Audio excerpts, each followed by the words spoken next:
वीर्यं करवावहै तेजस्विना अधीधमस्तु मा विद्विषावहैः ओम शांति शांति शांति.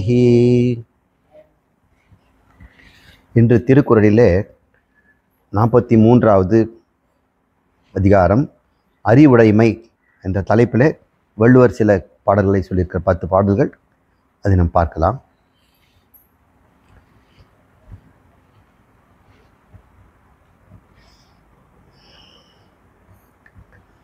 அறிவுடைமை அப்படின்னு மனிதர்களை பார்த்து வள்ளுவர் சொல்றார். ஏற்கனவே அன்புடைமை, அருளுடைமை இதெல்லாம் சொல்லியிருக்கிறார். இப்போ அறிவுடைமைன்னு சொல்றார். எது முக்கியம்? அன்பா அறிவா? அதுவும் முக்கியம், இதுவும் முக்கியம். அந்த அறிவு எப்படி இருந்தால் நல்லது அப்படின்னு நம்ம பார்க்க போகிறோம். 2 வார்த்தையை நம்ம தெளிவாக புரிஞ்சுக்கலாம். உணர்வு, அறிவு. உணர்வுங்கிறதெல்லாம் மனசில் உணரக்கூடிய உணர்ச்சிகள்.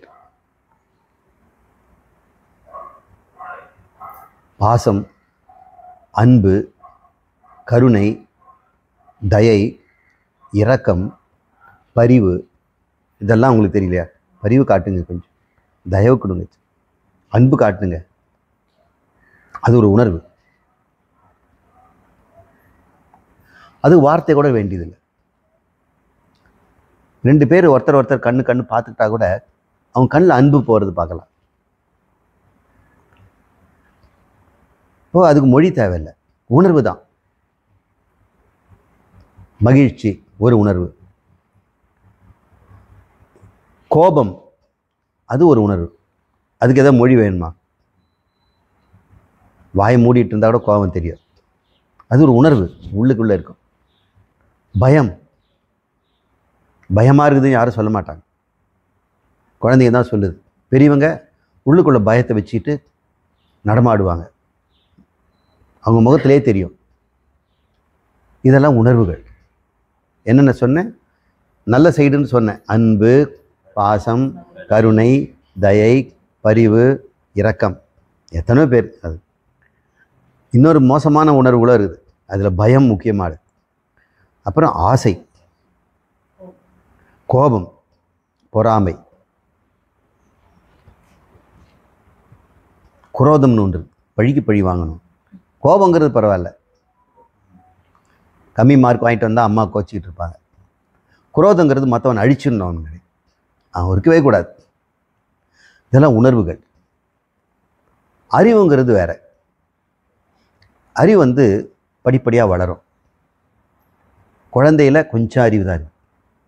5 வயசு குழந்தைக்கு 5 வயசு அறிவு இருக்குது. 10 வயசு ஆயிடுச்சுன்னா 10 வயசு அறிவு இருக்குது. அதனால தான் நமக்கு 10 வயசு வரும்பொழுது தான் நாம் 4ஆம் கிளாஸ் 5ஆம் கிளாஸை போடுறோம். அதுக்கேற்ற மாதிரி கணக்கு, கை பழக்கம்லாம் வராது. அதனால் எல்கேஜி, யூகேஜி, ஃபஸ்ட் ஸ்டாண்டர்ட்லனா அஇ எல்லாம் போகிறோம். இப்போ கை அசைவு, சொல்கிறது, அதை புரிஞ்சுக்கிறது, இதெல்லாமே அந்தளவு தான் இருக்கும். உணர்வு, சின்ன குழந்தைக்கும் கோபம் இருக்கும்ல,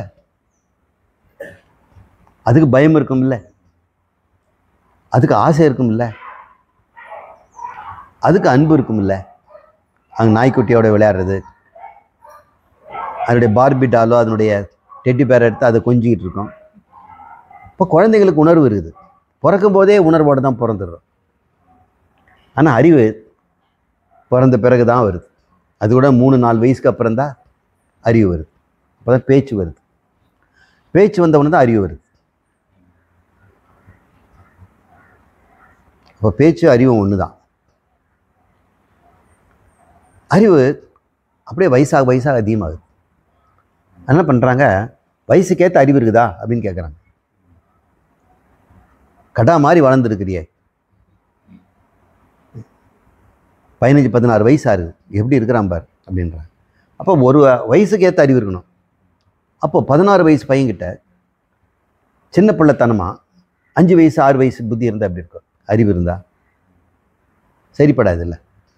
அதே மாதிரி 5 வயசு பையனுக்கு 70 வயசு ஆள் மாதிரி பேசினா எப்படி இருக்கும்? வயசுக்கு ஏற்ற மாதிரி பேசும்பாங்க.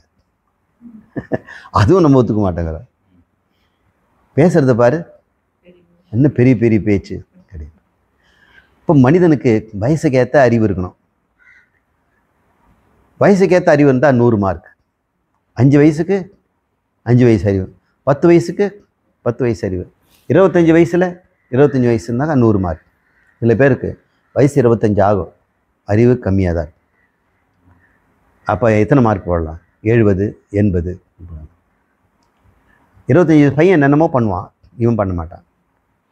10th ஸ்டாண்டர்ட் வந்துட்டான்னா அவனுக்கு 16 வயசு 15 வயசு ஆகும். அப்போ அந்த வயசு இருக்கணும்ல. இப்போ 10th ஸ்டாண்டர்டில் என்னென்னா சொல்கிறாங்க, ஜியாமெட்ரி ஒரு கிராஃப் போட்டோம்னா அது ஈக்குவேஷன் போடலாம். எக்ஸ் ஆக்சிஸ் ஒய் ஆக்சிஸில் எக்ஸ் இன்க்ரீஸ் ஆனால் ஒய் எவ்வளோ இன்க்ரீஸ் ஆகுதோ அது எத்தனை மடங்கு அப்படின்னு பிளாட் பண்ணி ஒரு கிராஃப் சொல்லி தராங்களா இல்லையா? எக்ஸ் ஆக்ஸ் சரி, ஒரு ஃபார்முலாவை கிராஃபில் சொல்லலாம். அந்த அறிவு கொடுத்துடணும், அதுக்கு தகுந்த வரி. இப்போ வயசுக்கு ஏற்ற அறிவு இருந்ததுன்னா அது 100 மார்க். வயசுக்கு கம்மியாக இருந்ததுன்னா 70 மார்க் 80 மார்க். வயசுக்கு மீறி அறிவு இருந்ததுன்னா அது உயர்ந்த நிலை. அப்படி நிறைய பேர் இருக்கிறாங்க. இதை ஐக்யூன்னு சொல்கிறாங்க, இன்டெலிஜென்ட் கோஷியன்ட். கோஷியன்ட்னா ஒன்றால் வகுக்கணும். 100 அது கரெக்டு. எல்லாரும் 100 கம்மி வாங்கினா ஐக்யூ பத்தலை, வேலைக்கு ஆள் எடுக்க மாட்டாங்க. மிலிட்ரிக்கு ஆள் எடுக்கிறாங்க, போலீஸ்க்கு ஆள் அடிக்கிறாங்க, அல்லது பேங்க்கில் எடுக்கிறாங்கன்னாக்கா ஐக்யூவை டெஸ்ட் பண்ணி பார்ப்பாங்க, இருக்குதா இல்லையா. ஆப்டிடியூட் டெஸ்ட்டுன்னு சொல்கிறாங்க.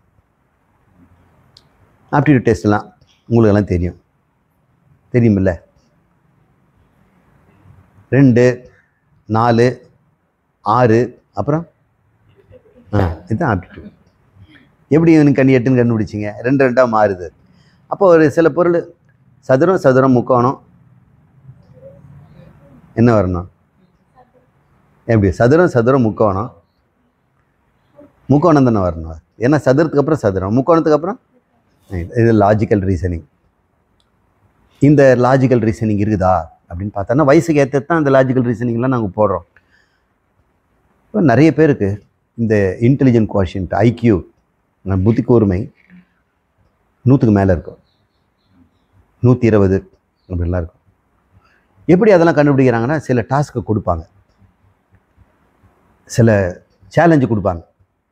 எவ்வளோ சீக்கிரம் முடிக்கிறாங்க அப்படின்றது எடுத்து ஐக்யூ கண்டுபிடிச்சிடலாம். அந்த சேலஞ்சும் நிறைய இருக்கும். சைக்காலஜியில் இந்த மாதிரி டெஸ்ட்லாம் பண்ணுறாங்க, அறிவை அளக்கிறது. அவங்க தான் அறிவை அளக்கிறவங்க.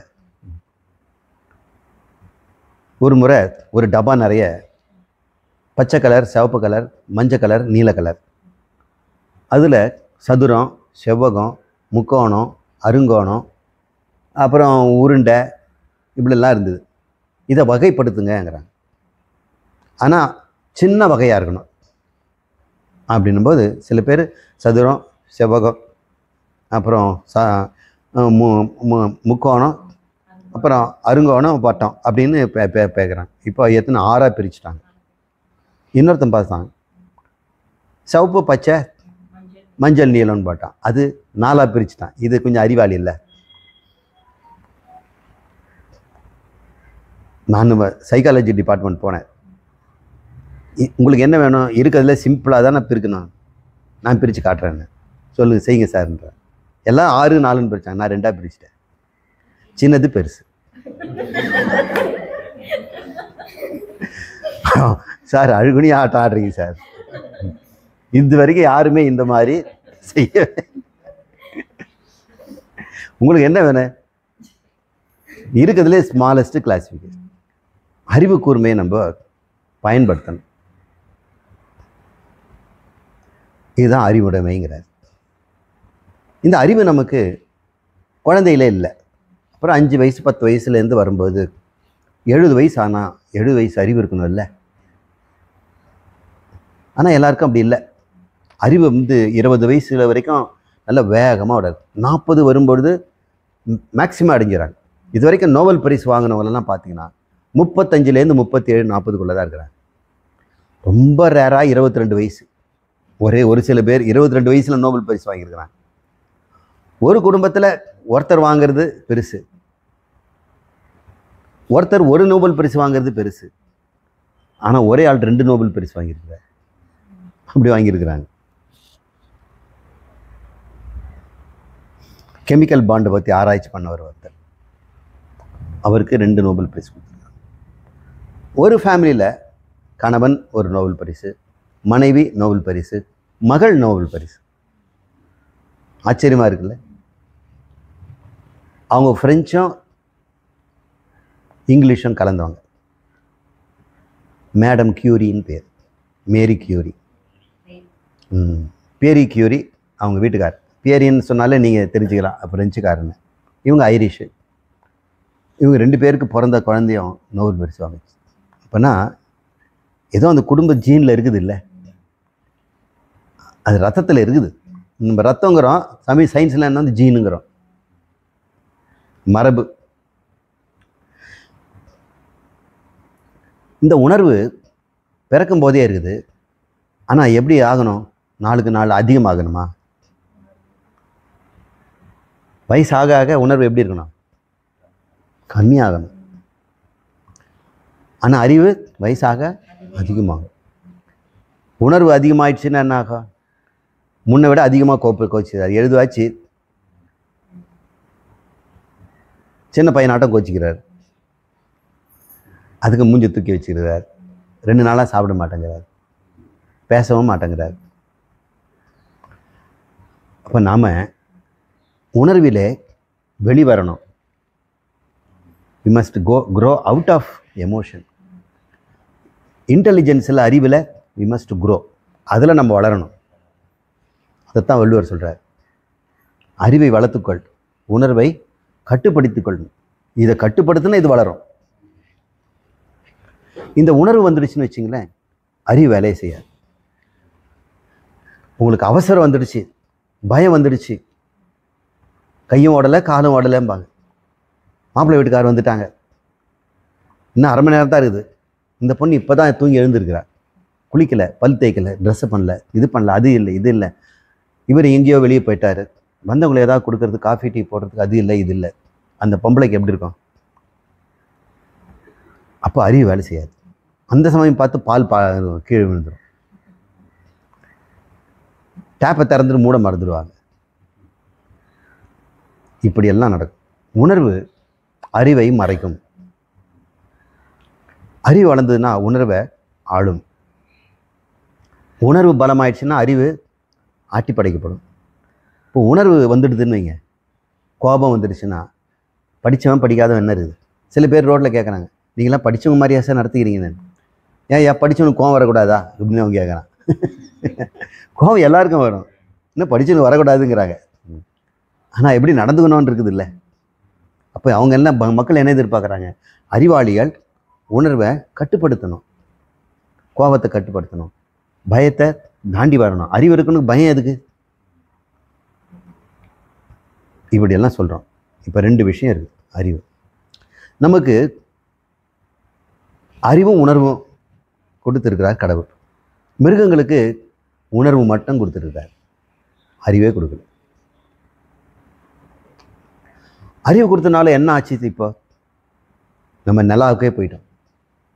எந்த மிருகமாவது போயிருக்குதா? யானை காட்டை விட்டு எங்கேயாவது வெளியே போயிருக்குதா? குரங்கு மரத்தை விட்டு எங்கேயாவது போயிருக்குதா? காலேஜ் போய் படிக்குதா? எத்தனை காலமாக நமக்கு முன்னாடி இந்த நாய்கள்லாம் இருந்தது, எத்தனை காலம் எறும்பு இருந்தது, மண்புழு இருந்தது, எத்தனை மிருகங்கள், காண்டா மிருகம், அன்னப்பட்சி, காக்கா, அதனுடைய உணர்வுகள் அப்படியே தான் இருக்குது. பயம் இருக்குது, ஆசை இருக்குது. ஆசை பயம், இதுதான் 2 அடிப்படையான உணர்வுகள். உணர்வுகளில் ஆசை, இன்பம் அனுபவிக்கணுங்கிறது. இன்பம் இன்பம் இன்பம் தேடுறது ஒரு உணர்வு. இன்னொன்று பயம் பயம் பயம். இப்போ இன்பம் வேணும்ன்ட்டு வெளியே போய் எடுக்கணும். ஒரு காக்காக்கு இன்பம் வந்துடுச்சு, அந்த வடையை எடுக்கணும்னு, ஆனால் பயம் அடிச்சிடுவாங்களோ. நாய்க்கு அந்த அந்த ஏதோ பன்னு போட்டிருக்கிறாங்க, அது எடுக்கலான்னு போகும்போது பக்கத்தில் ஒரு ஆள் நிற்கிறார் குச்சியோட, பயம் வருது. அடிப்படை உணர்வு இன்பமும் பயமும். நமக்கும் அப்படிதான். அம்மா இதில் அதிரசம் சுட்டு வச்சுருக்குறாங்க, எடுக்கணும்னு அன்பு. ஆனால் எடுத்தது ஒன்று குறைஞ்சி போச்சுன்னா மாட்டிக்கோ, பயம். இன்பமும் பயமும் எல்லா பிராணிகளுக்கும், சின்ன சின்ன பூச்சியிலேருந்து, பறவைகள்லேருந்து, பாம்புலேருந்து, இது எல்லாத்துக்கும் இருக்குது. ஆனால் அறிவு இல்லை. எப்போ தான் அறிவு வந்துச்சு இந்த பரிணாமத்தில் அப்படின்னு பார்த்தோம்னா, மனிதன் தோன்றிய போது தான் அறிவு வந்து. என்னமோ நமக்குன்னு அறிவு கொடுத்துருக்குறாரு, வேறு எந்த மிருகத்துக்கும் தரல. நமக்கு ரொம்ப கூட இருக்கிற ஒரு மிருகம் எது அப்படின்னு பார்த்தோம்னா எதுங்க? மனுஷ குரங்கு. கரெக்டாக சொல்கிறேன், குரங்கு கூட சொல்லலை, மனுஷ குரங்கு. அதை ஏப் அப்படின்னு சொல்கிறோம்.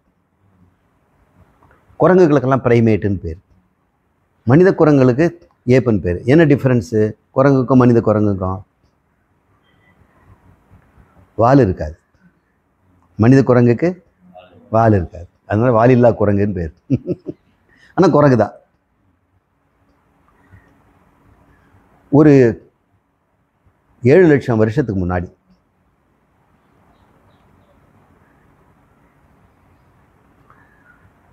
ஒரு இனம் இருந்தது. அது குரங்குன்னு சொல்ல முடியாது, குரங்கு மாதிரி ஒன்று இருந்தது. அது உலகம் முழுக்க பரவுச்சு. ஆப்பிரிக்காவிலேருந்து, ஆப்பிரிக்காவுக்கு வடக்க யூரோப், அப்புறம் கிழக்க இந்தியா, அப்புறம் திபெத்து, சீனா, ரஷ்யா, அதுக்கப்புறம் இந்த பக்கம் மிடில் ஈஸ்ட்டு, ஃபார் ஈஸ்ட்டு, இந்த பக்கம்லாம் போச்சு. ஆஸ்திரேலியாவுக்கு போகல, எப்படியோ போகல. இந்த பக்கம் மேற்கேயும் அமெரிக்கா, வட அமெரிக்கா, தென் அமெரிக்கா, எல்லா இடத்துலையும் பரவிடுச்சு. இந்த குரங்குகளில் அமெரிக்கா குரங்கு வேறு மாதிரி இருக்கும், இந்த ஏசியா குரங்கு வேறு மாதிரி. ரெண்டுத்துக்கும் மூக்கில் தான் வித்தியாசம். அந்த அமெரிக்கா குரங்குக்கெல்லாம் மூக்கு சைடில் இருக்கும் ஓட்டை, நீங்கள் பார்த்துருக்கலாம்.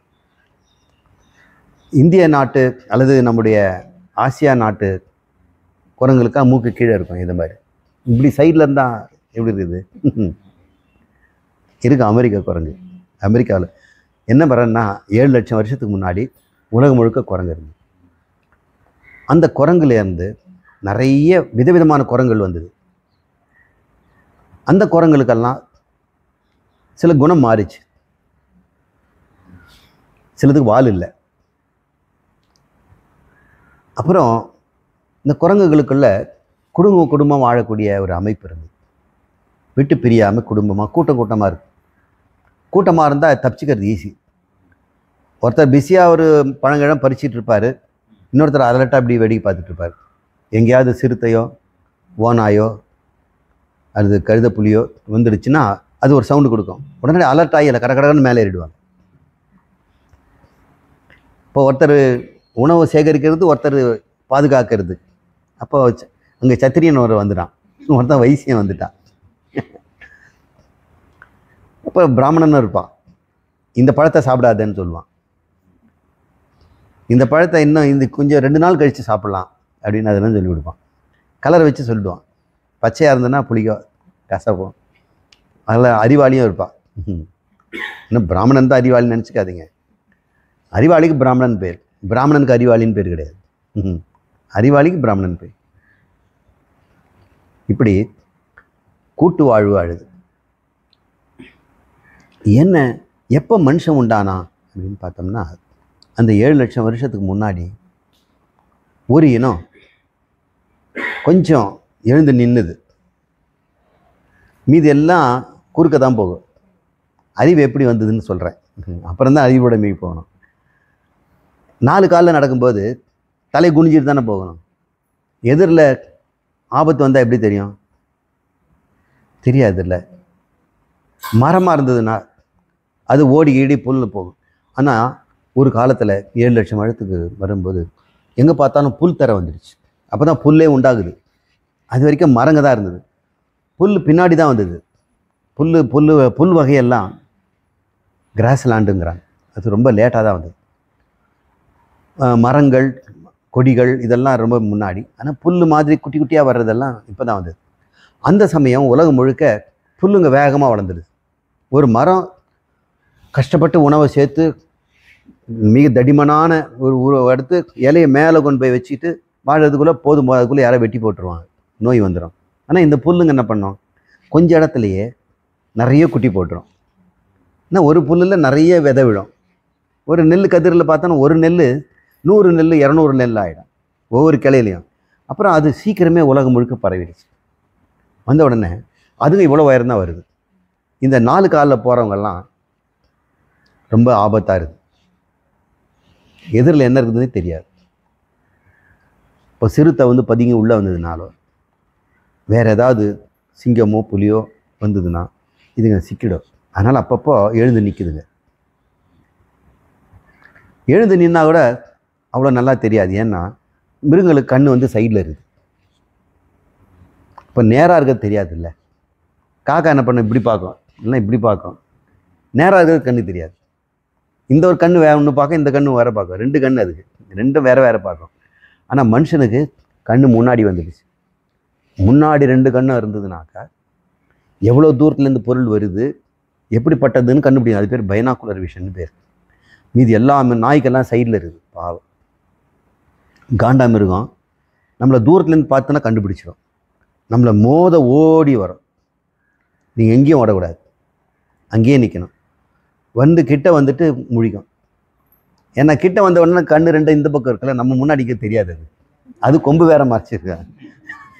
ஆனால் வேட்டையாடுறவங்க என்ன பண்ணுவாங்க, காண்டாம இருக்க வந்து ஓட மாட்டாங்க. ஓடினாக்கா துரத்தோம். நீங்கள் நின்றுட்டிங்கன்னா கிட்ட வந்துக்கிட்டே இருக்கோம். அப்புறம் எங்கே காணா போயிட்டானே அப்படின்னு அது வேகம் போட்டு நிறுத்திட்டு அப்படி யோசனை பண்ணிட்டு போயிடும். இப்படி இருக்குது. இந்த யானையும் அப்படி தான். கண்ணு 2 சைடில் இருக்குது. நேருன்னா தெரியாது, துதிக்கை கிட்ட யாரும் நின்னா தெரியாது, அசைஞ்சா தெரியும். இப்போ மனிதன் வரணும்னா முதல்ல எழுந்து நிற்கணும். 2 கால். ஏன் 2 கால் நின்றதுன்னா இந்த புல்லால் தான். புல்வெளியினால் இவங்க நிற்க வேண்டி வந்தது. அப்போ புல்வெளி இருக்கிற இடத்துல குரங்குகள்லாம் என்ன ஆகும், நிற்க ஆரம்பிச்சிடுச்சு. புல்வெளி இல்லாத காட்டில் இருக்கக்கூடியதெல்லாம் மரத்தில் தானே போனோம். அதுக்கு கால் கை 2மே வேணும் மரம் ஏறுறது. நம்மளால் முடியாது. அதுக்கு கால்லையும் விரல் இப்போ நீளமாக இருக்கும். கால் விரல் எது கை விரல் எதுன்னு நமக்கு தெரியாது. ஆனால் குரங்குகளுக்கு 2ம் ஒரே மாதிரி இருக்கும். அதனால் இந்த காலாலையும் பிடிக்கும், இந்த காலாலையும் பிடிக்கும், வாலாலையும் பிடிச்சிக்கும், கையாலையும் பிடிச்சிக்கும். அது பிராக்கியேட்டுன்னு பேர். கிளைகளை பிடிச்சி ஏறும். ஆனால் இந்த புல்வெளியில் இருக்கிறவங்களுக்கு இந்த காலில் வந்து விரலாக இருக்கிறது ஒரு பிரயோஜனம் இல்லை. எழுந்து நிற்கும்போது இடைஞ்சலாக இருக்குது. அதனால் விரலெல்லாம் சின்னதாகி பாதம் கொஞ்சம் பெருசாகி நல்லா பேலன்ஸ் பண்ணி நிற்கிற மாதிரி வந்துட்டான். எப்படி மனிதன் உண்டான பாருங்க. இது 7 மில்லியன் வருஷத்துக்கு முன்னாடி, 7 லட்சம். அப்புறம் கொஞ்சம் கொஞ்சமாக வரும்பொழுது இப்போ நீங்கள் சொன்ன சிம்பன்சி வரைக்கும் வந்துடுச்சு. அந்த சமயத்தில் உண்டான இயற்கையில் வந்து கொரில்லா, சிம்பன்சி, போனோபோ, மேண்ட்ரில் அப்படின்னு ஒரு 4 வகை. அதில் ஒன்று மனுஷன். அவனுக்கு என்ன பேருன்னு தெரியல. ராமா பித்தேகஸ்ங்கிறாங்க. கிட்டத்தட்ட இமாலயா கிட்ட தான் அவன் உண்டானான். ஏன்னா ராமா பித்தேகஸ்ன்னு பேர் வச்சிருக்கிறாங்க. பித்தேகஸ்னா குரங்கு. இப்போ ஜீனோமிக் ஆராய்ச்சி அப்படின்னு சொல்லக்கூடியவங்க குரங்கு தான் நமக்கு, இந்த சிம்பன்சி தான் நமக்கு மனுஷனுக்கு ரொம்ப கிட்ட இருக்குது. இந்த வகைப்பாடுன்னு சொன்னல, இந்த பிரைமேட்ஸில் நமக்கு பக்கமாக இருக்கிறது சிம்பன்சி. கொரில்லா கூட கிடையாது, மேண்ட்ரில் கூட கிடையாது, போனோபோ கொஞ்சம் பரவாயில்ல. ஆனால் இதுதான் ரொம்ப ரொம்ப பக்கம். இதுக்கும் நமக்கும் மனுஷனுக்கு என்ன ஒற்றுமை அப்படின்னு பார்த்தோம்னா, நமக்கு இருக்கிற ஒரு எல்லா பொருளும் அதுக்கு இருக்குது, அறிவை தவிர. அதுக்கு இருக்கிற பொருள் எல்லாமே நமக்கு இருக்குது. அப்புறம் எப்படி தான் நம்ம மாறணும்? எதனால் நமக்கு இந்த அறிவு பெரிய அபரிதமா மொழி தரக்கூடிய இருந்ததை பின்னாடி தான் இப்போ ஆராய்ச்சி ரொம்ப காலமாக ஆராய்ச்சி பண்ணாங்க. குரங்குகளுக்கு, இந்த சிம்பன்சிக்கு 24 ஜோடி குரோமோசோம், மனுஷனுக்கு 23 ஜோடி குரோமோசோம் தான், கொஞ்சம் கம்மி. விந்து செல்லுலேயும் முட்டை செல்லுலேயும் எத்தனை குரோமோசோம்னு கணக்கு போடுவாங்க. விந்து செல்லில் 23 அப்பா கிட்டேருந்து, அம்மா கிட்டேருந்து முட்டையிலேருந்து 23, ரெண்டும் சேர்ந்ததுன்னா குழந்தை. இப்போ 46 இருக்கும். அப்பாவும் தருவார். இந்த 23 அம்மா கொடுக்குறதும் அப்பா கொடுக்குறதும் ஒரே மாதிரி தான் இருக்கும். ரெண்டும் ஒரு செட்டு புக்கு தான். ஆனால் கொஞ்சம் கொஞ்சம் வித்தியாசம் இருக்கும். சில சமயம் ரெண்டுமே குழந்தைகிட்ட இருக்கிறதுனால அம்மாவுடைய 23 இருக்கும், இது 23 வைங்க. இது அம்மாவுடைய எத்தனாவது குரோமோசோம்? 1 2 3வது குரோமோசோம் வைங்க. இந்த 3வது குரோமோசோம் அப்பாவது இதே 3வது, ரெண்டும் ஒரே மாதிரி தான் இருக்கும். இதில் தலைமுடி சுருளாக இருக்குது அம்மாவுக்கு. அப்பாவுக்கும் தலைமுடி சுருளாக இருந்ததுன்னா குழந்தைக்கு சுருள் தான் வரும். ஒருவேளை அம்மாவுக்கு சுருள் முடி, அப்பாவுக்கு இதே இந்த 3வது குரோமோசோமில் நீள் முடின்னு வைங்க. குழந்தை என்ன பிறக்கும்? அம்மாவது பிறக்கும். சுருட்ட முடியா பிறக்கும். ஒருவேளை அம்மாவது நீரந்து அப்பாவது இருந்துன்னா குழந்தைக்கு சுந்தரம். ஏன் அப்பாவது தள்ளிட்டு அம்மாவது வருது? நிறைய விஷயத்தில் அம்மாவுடைய ஜீன் தான் ஸ்ட்ராங்கு. அது இல்லாமல் அம்மாவுக்கிட்ட இருக்கிற குரோமோசோம்லாம் அவங்க அண்ணன் தம்பி தான் இருக்கும். இப்போ தாய்மாமன் ஜீனும் இருக்கும், பையனுக்கு அம்மா ஜீனும் இருக்கும், அவங்ககிட்ட தாய்மாமன் தான் இருக்கும், அப்பாவது கம்மியாக தான் இருக்கும். அப்போ மகனுக்கு அல்லது மகளுக்கு யார் மேலே பாசம் இருக்கும்? தாய்மாமன் மேலே. தாய்மாமனுக்கு கடமை இருக்குது, அப்பாவுக்கு மேலே அவன் இருப்பான். காது குத்துது, மொட்டடிக்கிறது, கல்யாணம் பண்ணி வைக்கிறதெல்லாம் யார் பண்ணுவான்? ஏன் அது தாய்மாமன் மேலே இருக்குதுன்னா, குரோமோசோம்லேயே ஒரு பொண்ணுக்கும் பையனுக்கும் தாய்மாமனுக்கு தான் அம்மாவதும் அண்ணன்தோ, அம்மாவுக்கு அண்ணன்தோ தம்பிதோ சேர்ந்து இருக்கும். இதெல்லாம் சில ரகசியங்கள்லாம் உங்களுக்கு தெரியாது. அதனால் குழந்தைகள்லாம் அதிகமாக தாய் மாதிரி தான் இருக்கும். அதனால் தாயை போல் பிள்ளை, நூலை போல் சேலைங்கிற, தந்தை போல் பிள்ளைன்னு சொல்ல மாட்டாங்க. இதுக்காவது தாய் மேலே நம்ம அதிக பாசம் வைக்க வேண்டியிருக்குது. ஏன்னா எனக்கு என்கிட்ட இருக்கிறதெல்லாம் அவங்ககிட்ட இருக்குது. இப்போ அவங்களுக்கு பாதிப்பு வந்தால் எனக்கும் பாதிப்புன்னு நான் தெரிஞ்சுக்கங்க. இப்போ நம்ம அறிவுக்கு வரணும். இந்த மனிதனுடைய 23 குரோமோசோமியும் சிம்பன்சி 24 குரோமோசோமியும் அதே அதுக்கு ஒன்று எக்ஸ்ட்ரா, நான் ஒன்றும் பிரச்சனை இல்லை. அதுக்கிட்ட இந்த 2 குரோமோசோம் ஒட்டிச்சு. அதுதான் மனுஷனுக்கு 23 ஆயிடுச்சு. 24வது குரோமோசோம் கொண்டு வந்து 2வது குரோமோசோம் ஒட்ட வச்சிட்டோம்னா என்ன ஆகும்? அதுக்கு நமக்கு 23 ஆகிடும். அதுக்கு 24. ஏன் 24னா ஒரு குரோமோசோம் எக்ஸ்ட்ரா இருக்குது இல்லை, அதை கொண்டு வந்து இன்னொன்றில் ஒட்ட வச்சுட்டாங்க. இந்த மாதிரி ஒரு குரோமோசோம் எடுத்து பிச்சு இதில் ஒட்ட வச்சிட்டோம்னா ஒன்று குறைஞ்சிடும் இல்லை. ஆனால் நமக்கு எல்லா விதத்துலேயும் குரங்குக்கும் நமக்கும் சமந்தான். 22,000 ஜீன்கள் நமக்கு அதுக்கு இருக்குது. ஆராய்ச்சி பண்ணி பார்த்தாங்க. இந்த அப்பா அம்மா மூலம் கிடைக்கக்கூடிய இந்த குழந்தையினுடைய கரு வளர்ச்சிக்கு வேண்டிய தகவலை ஒப்பிட்டு பார்க்குறாங்க. ஒப்பிட்டு பார்த்தோம்னா சிம்பன்சிக்கும் மனுஷனுக்கும் 99.5% ஒரே மாதிரி. ஆல்மோஸ்ட் இல்லை, வி ஆர் மங்கி. எல்லாம் வருது, எல்லா உணர்வு வருது. ஆனால் அந்த 0.5 மட்டும்தான் அறிவு. அந்த 0.5 எங்கே இருக்குது, அது என்ன ஜீன் அப்படின்னு கண்டுபிடிக்கிறாங்க. FOXP2 அப்படின்னு ஒரு ஜீன், அது நம்மக்கிட்ட இருக்குது. அது இல்லை, அது இருக்குது, நமக்கு டூப்ளிகேட்டாக இருக்குது. ஒன்றுக்கு ரெட்டிப்பு 3 4 5 இருக்குது. அப்போ சில ஜீன்கள் நமக்கு எக்ஸ்ட்ரா இருக்குது. அந்த FOXP2 இந்த ஜீனு அதிகமாக இருக்கவங்களுக்கு அறிவு அதிகமாக இருக்குது. ஜீன் அதிகமாக இருக்குன்னா காப்பி நிறைய செட்டு இருக்குது. இதை எலிகளுக்கு இந்த ஜீனை கொடுத்து பார்த்தாங்க.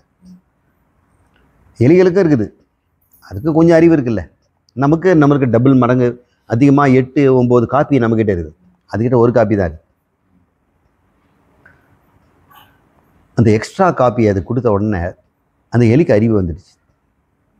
டெஸ்ட் பண்ணி பார்த்தாங்க. ஒரு தண்ணி டேங்க்கு,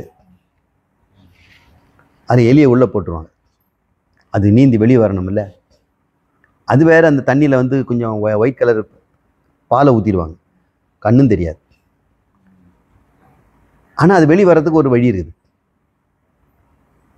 அது உள்ளே சுற்றி பார்த்தோம்னா ஒரு கைப்பிடி இருக்கும் அந்த தொட்டியில். அது தட்டிப்படி திறந்தோம்னா ஒரு வழி திறந்துடும். அது வழியாக தப்பிச்சிடலாம். அந்த ஓட்டை வழியாக போனோம்னா அந்த பக்கம் தண்ணி ஒரு டோர் இருக்கும், அது வழியாக வெளியே வந்துடலாம். இந்த எலிகளை உள்ளே விடுறாங்க.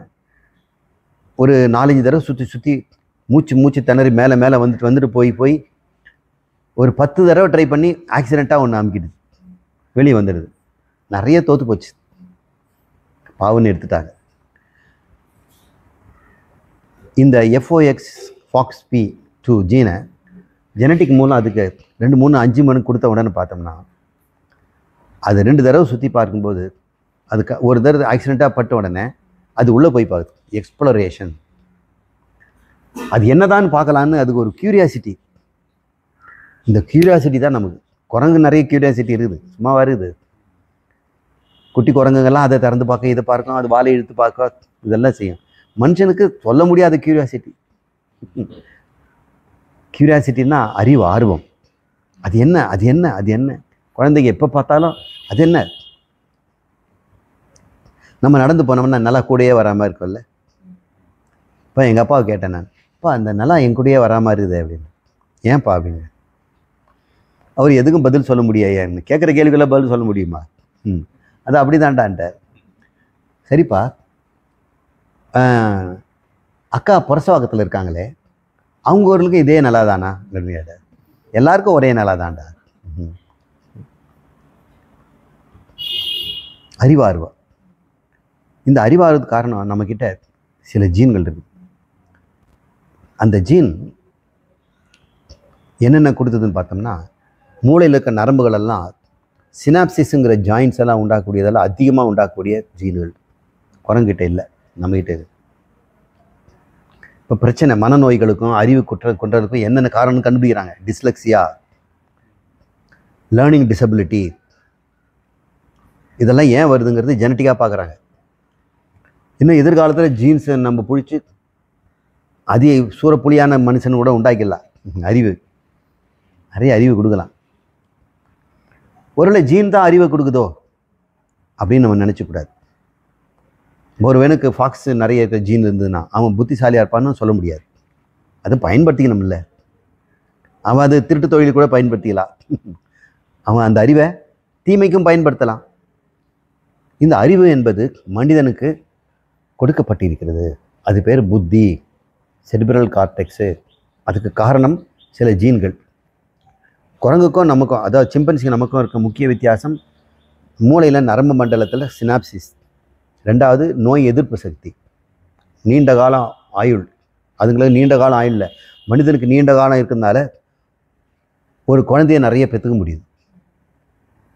பெற்றுக்கிட்டால் கூட அந்த குழந்தைய மொழி கொடுத்து சீராட்டி படிப்படித்து டாக்டரேட் வரைக்கும் படிக்க வைக்கிறாங்க அம்மா அப்பா. 28 வயசு வரைக்கும் படிக்கிறாங்க, 29 வயசு வரைக்கும் படிக்கிறாங்க. அது வரைக்கும் படிக்கிறது தான், வேற எதுவும் செய்ய வேண்டாம். வேற எந்த மிருகமா அப்படி இருக்குமா?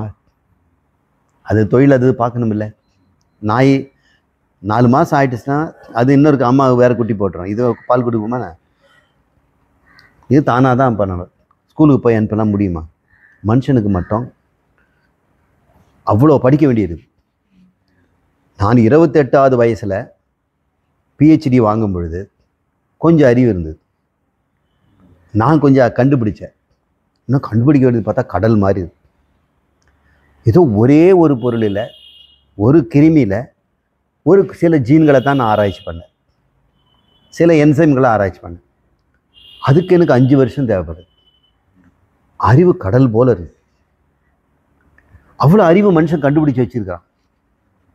இது ஒரு தலைமுறையில் இன்னொரு தலைமுறை கொடுக்கறதே கஷ்டமாக இருக்குது. எனக்கு தெரிஞ்சதெல்லாம் என் பையனுக்கு சொல்லிக் கொடுக்கணும்னா என் கூடவே இருக்கணும். அது முடியுமா? அப்போ திணிக்க வேண்டியதாக இருக்குது பாடத்தை. நான் MSCயில் படித்ததெல்லாம் இங்கே +2ல் படிக்கிறாங்க.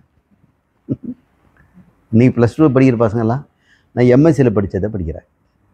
வேறு வழியில் இந்த தலையில் போட்டு திணிக்க வேண்டியதாக. இப்போ அறிவை பற்றி பேசிட்டோமா? அறிவுடைமை. மனிதா, அறிவை பெற்றிருக்கிற நீ எப்படி பயன்படுத்தணும் அப்படின்னு வள்ளுவர் சொல்கிறார். இன்னையிலேருந்து தான், இப்போதுலேருந்து தான் திருக்குறள் ஆரம்பிக்குது. திருக்குறளில் இந்த அறிவு எங்கெல்லாம் வெளிவருதுன்னு பார்த்தோம்னா மேக்சிமம் ஒருத்தன் பேச்சிலேருந்து தான் வருது. ஒருத்தன் அறிவு இருக்குதாங்கிறது எங்கே தெரியுது? பேசினா தான் தெரியும். அமைதியாக உட்காந்துட்டு இருக்கிறான். நீங்கள் நிறைய படித்தவங்களாம் இருக்கிறாங்க, பண்டிதர்கள், கோட்டு சூட்லாம் போட்டிருக்காங்க, டை போட்டிருக்கிறாங்க, நிறைய படித்த கலை தெரியுது. அவங்க டாக்டருங்க, இன்ஜினியருங்க, சயின்டிஸ்ட் இவங்கெல்லாம் இருக்கிறாங்க. அதில் ஒருத்தன் அதே மாதிரி கோட்டெல்லாம் போட்டு வந்திருக்கிறார். ஒன்றும் பேச மாட்டேங்கிறார். எல்லாரும் பேசுகிறாங்க, அவர் மட்டும் எல்லாம் கவனிக்கிறாங்க. ஒரு பெரிய அறிவாளியாக இருப்பார் போல.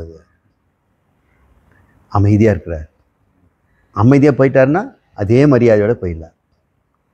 வாயை திறந்துட்டாருன்னா எப்போ சார் டீ குடிப்பீங்க அப்படின்னு கேட்டேன். டாய், இங்கே எல்லாம் முக்கியமான விஷயம் பேசுகிறது, நீ எப்போ டீ தருவாங்கள? அதுலேருந்தே தெரிஞ்சிடும். வாயை திறந்த உடனே அறிவு வெளியே வந்துடும். வாயை திறக்காமல் இருந்தோம்னா அறிவு இருக்குதா இல்லையான்னு யாருக்கும் சொல்ல முடியாது. அறிவுடைமைங்கிறது பேச்சில் தான் நம்முடைய அறிவு வெளிப்படுகிறதுங்கிறார். அப்புறம் சில பேர் அறிவு செயலில் இருக்கும். அவன் பேச மாட்டான், செய்து காட்டிடுவான்.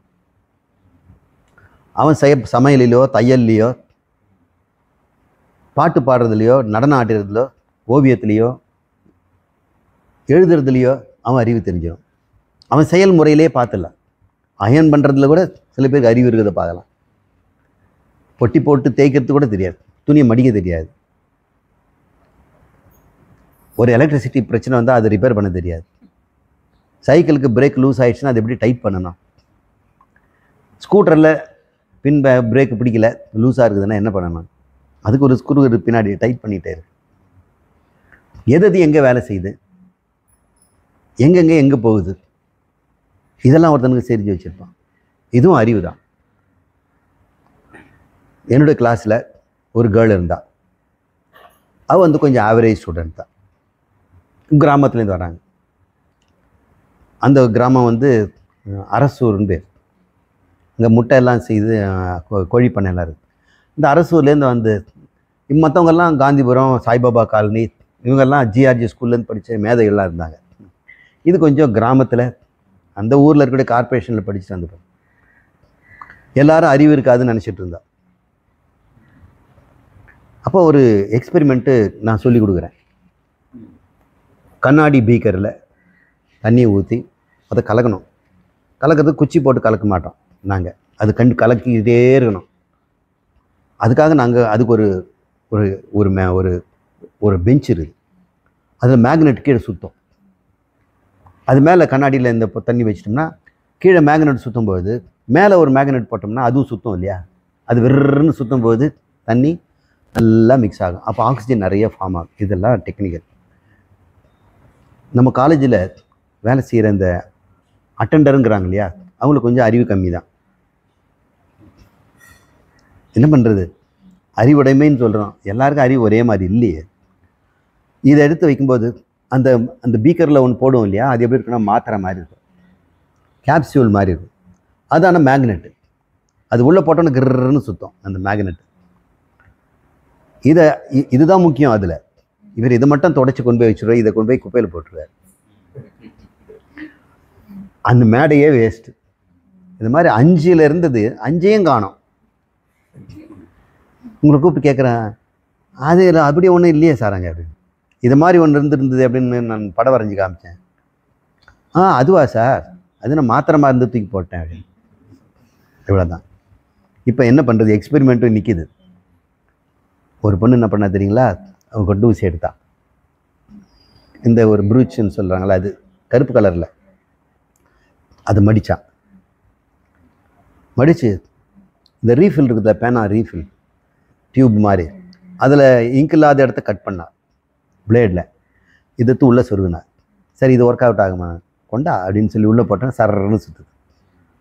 இதுதான் அறிவு. எங்கேருந்து வந்த பொண்ணு? அரசூரில் கார்பரேஷன் ஸ்கூலில். சமயோசித புத்தி. படிப்பில் கம்மியாக இருக்கலாம், ஏன்னா ஆங்கிலம் தெரியாது, மொழி தெரியல. ஆனால் எப்படி ஒரு சிக்கலை தீர்க்கணுங்கிறது தான் அறிவு. இதுவும் அறிவு தான். அறிவுடைமைன்னு வந்துருச்சுன்னா ஒன்று பேச்சில் தான் இருக்கணும், இல்லை செயலிலும் இருக்கணும், சிந்தனையிலும் இருக்கணும். நிறைய அழிவாளிங்க பேசவும் மாட்டாங்க, செய்யவும் மாட்டாங்க, சிந்திச்சுக்கிட்டே இருப்பாங்க. இப்போ பார்க்கலாமா அறிவுடைமை என்னன்னு? நமக்கு எவ்வளோ முக்கியம்னு சொல்கிறாரு பாருங்க. 422வது குறள். சென்ற இடத்தால் செலவிடாதீது ஒரீஇ நன்றின்பால் உய்ப்பது அறிவு.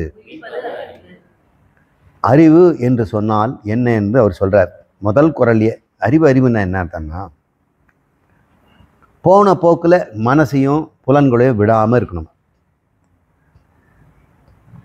அது இஷ்டத்துக்கு போகுது. சென்ற இடத்தில் செலவிடாதீது. கண்ணு ஒன்று இடத்த போச்சுன்னா அது சென்ற இடம் தானே. எங்கே பார்த்துட்டு இருக்கிற அப்படின்னு டீச்சர் சொல்கிறாங்க. என்ன மிஸ், அவன் கண் அங்கே போயிடுச்சு. என்ன நுழைஞ்சுதா அப்படின்னு. இல்லை மிஸ், வால் மட்டும்தான் நுழையல. ஏன்னா அவன் அங்கே என்ன பார்த்துட்டு இருக்கிறான். அந்த எலி தொலைகள் போய் வால் மட்டும் இருக்குது. இவங்க கேட்டது நான் சொன்னது புரியுதா? இப்போ கண்ணு போயிடுச்சு, மனசு அங்கே போயிடுச்சு. இப்படி புலன் சென்ற இடத்து கண் போன போக்கிலே கால் போகலாமா, கால் போன போக்கிலே மனம் போகலாமா. அப்படி சென்ற இடத்தில் செலவிடாது, செலவு பண்ணக்கூடாது. காது கண்ணு போன்றது செலவுன்னா ஸ்பெண்டிங்ன்ற அர்த்தம் இல்லை, செலவுன்னா போகுதல்னு அர்த்தம். இன்பச் செலவு அப்படின்னு சொன்னால் காசு கொடுத்து ஒன்று இன்பம் வாங்குனதில்லை. இந்த பிக்னிக் போகிறாங்களே அது பேர் செலவு. செலவுன்னா செல்லல். சென்றும் இடத்தில் கண்ணு காதும் நாக்கம் போகிற இடத்துலையே விட்டுடாதீங்க. அதை பிடிச்சி இழுத்து நன்றின் பால், நல்லது பக்கத்தில் புரியுது அப்படிங்கிறார். அது பேர் தான் அறிவுங்கிறார். அறிவு இருக்கிறவன் என்ன பண்ணுவான், இந்த புலன்களையும் உணர்வையும் தன் பிடியில் வச்சிருப்பான். பகவத்கீதையில் கண்ணன் படம் போடும்பொழுது 5 குதிரைகளை கண்ணன் பிடிச்சி வச்சிருப்பார். அர்ஜுனன் தான் ரதத்துக்கு சொந்தக்காரன், ரத எஜமானவன், அவன் ரதி. இவர் டிரைவர் தான். அந்த 5 குதிரையும் 5 புலன்கள், கண்ணு காது மூக்கு. அந்த 5ஐயும் ஒன்றா பிடிக்கிற லகான் இருக்குதே, அது பேர் மனசு, கடிவாளம். அதை பிடிச்சிருக்கிறது பேர் புத்தி. அறிவு தான் பிடிச்சிருக்கணும். அறிவு எதை பிடிக்கணும், மனசை. மனசு எதுங்கே இருக்கும், புலன்களில். இப்போ புத்தி சரியாக பிடிக்கலன்னா இப்போ என்ன பண்ண, 5ஐயும் ஒரே மாதிரி இழுக்கணும். இல்லை, ஒன்று லூஸாக விட்டோம்னா என்ன ஆகாது, அது ஸ்லோவாகிடும். ஒன்று இழுத்தோம்னா நிற்கும், ஒன்று லூஸாக விட்டால் ஓடும். இப்போ 5ஐயும் சரியான அளவில் விட்டால் தான். இப்போ திருமணம் என்ன பண்ணணும், 5ஐயும் இந்த இடது பக்கம் இருக்கிறத லூஸாக விட்டு வலது பக்கம் இழுக்கணும். அதுதான் குதிரை தெரியும் நம்மளை இழுக்கிறாரு, நிற்க சொல்கிறாரு அப்படின்னு கொஞ்சம் ஸ்லோவாகும். இவரை கொஞ்சம் லூஸாக விட்டுருக்கவே நம்ம வேகமாக போகணும். அப்போ தான் தேர் திரும்பும். அப்போது இந்த புலன்களை பிடிச்சி இழுக்கணும், தாராளமாக விடணும். இது தெரிஞ்சால் தானே போகணும். இந்த மனம் செய்யுமா அதை? அது வெறும் கடிவாளம் தானே, புத்தியிலே அதை பிடிச்சிட்டுருது. ஒருவேளை இந்த புத்தி சரியாக பிடிக்கலன்னு வைங்க, தோளன்னு விட்டுட்டு வைங்க, இந்த குதிரைக்கு என்ன பண்ணோம், இஷ்டத்துக்கு போகும். இஷ்டத்துக்கு எங்கே போகும், அது ரோடு வழியாக போகுமா? இங்கே பக்கத்தில் ஏதாவது வாழைப்பழ கடை, இந்த இடத்துல புல் கட்டு, அந்த பக்கத்தில் எதாவது இருந்ததுன்னா அது ஆளுக்கு 5 பக்கம் போயிடும். ரதம் என்ன ஆகும், சுத்தம். அப்போ அறிவு எவ்வளோ முக்கியம் பாரு. அர்ஜுனனுக்கு அறிவாக யார் இருக்கிறாரு, கண்ணனே இருக்கிறார். அப்போ அகங்காரங்கிற அர்ஜுனனுக்கு என்ன கவலை, ஒரு கவலையும் இல்லைல்ல. பெஸ்ட்டு டிரைவருங்க. இப்போ நமக்கும் எஜமானன் யார், நான். என் பேர் அகங்காரம். ஆனால் எனக்கு புத்தி இருந்ததுன்னா என்ன ஆகும், நான் ஒப்படைச்சிட்டேன். அவன் என்ன பண்ணுறான், சென்ற இடத்து செலவிடாது. இந்த புலன்களும் மனசும் கண்டபடி போகாதபடி பிடிச்சி இழுத்து நன்றின் பால் உய்ப்பது அறிவு. அறிவுன்னு சொன்னால் என்ன அர்த்தம், டே 2 இருக்குது. இன்பம் தருவது மேலே போச்சுன்னா அது பேர் பிரேயஸ், நன்மை தருவது மேலே போனால் அது ஸ்ரேயஸ். இப்போ 2 எப்போதுமே வாழ்க்கை முழுக்க நமக்கு எல்லாமே கண் முன்னாடி 2ம் இருக்குது. புலன் எங்கே போகும், இன்பத்துக்கு தான் போகும். அறிவு எங்கே போகும், நன்மைக்கு தான் போகும். இப்போ எது ஜெயிக்கும்? எல்லாருக்கும் இன்பத்து மேலே போக தான் ஜெயிக்கும். ஆனால் அறிவாளிக்கு தான் நன்மைக்கு போகிறதுல புத்தியை பயன்படுத்தலாம். அப்போ பிரேயஸுங்கிறது இப்போ நீங்கள் பாருங்கள், காலையில் எழுந்த உடனே டிஃபன் கொடுக்குறாங்க, பர்கர், என்ன வேணும், இன்னொன்று இட்லி, அதுக்கு நல்லதாக ஒரு சாம்பாரோ சட்னியோ கொடுக்குறாங்க. இன்னொன்று வேறு ஏதாவது ஒரு பொருள், மட்டமான பொருள். இதில் எது நீ செலக்ட் பண்ணுவேன்னா, இன்பத்தில் போகிறவங்க பர்கர் தான் செலக்ட் பண்ணு. இப்போ இருக்கிற பசங்க பர்கர்னால் எப்படி தெரியுங்களா? வாய் பெருசாக திறந்த வாய்களை நுழைக்கணும், பிச்சு சாப்பிடக்கூடாதா? இது என்ன உங்களுக்கு சாப்பிட தெரியல? இது என்ன என் மனுஷனுக்காக கையெல்லாம் கொடுத்தா இப்படி தின்றீங்களே. ஆனால் அதில் தான் மக்கள் போகிறாங்க. இப்போ தண்ணீர் அல்லது சுத்தமான தண்ணீர், இல்லை பால், மது, இந்த 3 கொடுத்தா ஒருத்தன் எதை செய்யணுமா? பாலை தான் செலக்ட் பண்ணணும். தண்ணியில் இதாக சரியும், நன்மைன்னு தானே போகணும். அப்போ இன்பத்துக்கு போகிறவன் என்ன பண்ணுவான்? சோடாவுக்கு போவான். அதாவது கலராக போகணும், கலர்லேருந்து அதுக்கு போயிடுவான். சரி, தண்ணி தாக வந்தால் என்ன பண்ணுவீங்க? பாலை குடிப்பீங்களா, சோடா குடிப்பீங்களா? தண்ணியை தான் குடிக்கணும். இப்போ புத்திங்கிறது என்ன? இன்பமா நன்மையா என்று வரும்பொழுது நன்மையை செலக்ட் செய்தால் நீ அறிவாளி, இன்பத்தை நீ செலக்ட் பண்ணால் நீ மிருகம். மிருகம்தான் அது பண்ணி செய்யும். மிருகத்துக்கு அறிவு இல்லை. இப்போ மிருகத்தை நம்ம திட்ட வேண்டாம், அறிவு கொடுத்துருந்தா அது நம்மளை விட பெட்டராக தான் செய்யும். ஆனால் நாம் அறிவுங்கிறது நன்மையை தேர்ந்தெடுப்பதுக்கு தான் அறிவு கொடுத்துருக்கிறார். நீ இன்பத்தை தேடுறதுக்கு அறிவு எதுக்கு? மனம் மட்டும், புலன் மட்டும் போதும் இல்லையா அப்படின்னு சொல்லிட்டார். சரி, அடுத்த பாடல். எப்பொருள் யார் யார் வாய் கேட்பினும் அப்பொருள் மெய்ப்பொருள் காண்பதறிவு. இப்போ ரெண்டும் வேற மாதிரி சொல்றார்.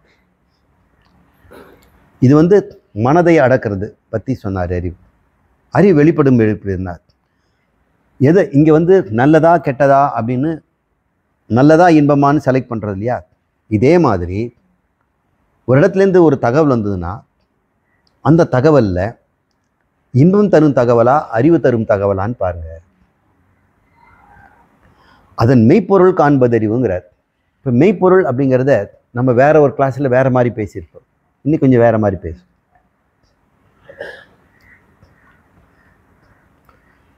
ஒரு விஷயத்தை நம்ம ஆராய்ச்சி பண்ணுறோம், உங்கள்கிட்ட விசாரிக்கிறேன், இவரை விசாரிக்கிறேன், நீங்கள்லாம் சொல்கிறீங்க. நான் என்ன பண்ணணும்? நீங்கள் சொல்கிறத அப்படியே எடுத்துக்குவேனா? இதில் எது மெய்ப்பொருள் எதுன்னு கண்டுபிடிக்கணும். விவேகம் இருக்கணும். அறிவு இருக்கவன் ஒரு மெய்ப்பொருளை பொய்ப்பொருள்லேருந்து கண்டுபிடிச்சிடுவான். இது பொய், இது உண்மைன்னு கண்டுபிடிச்சிடுவான்.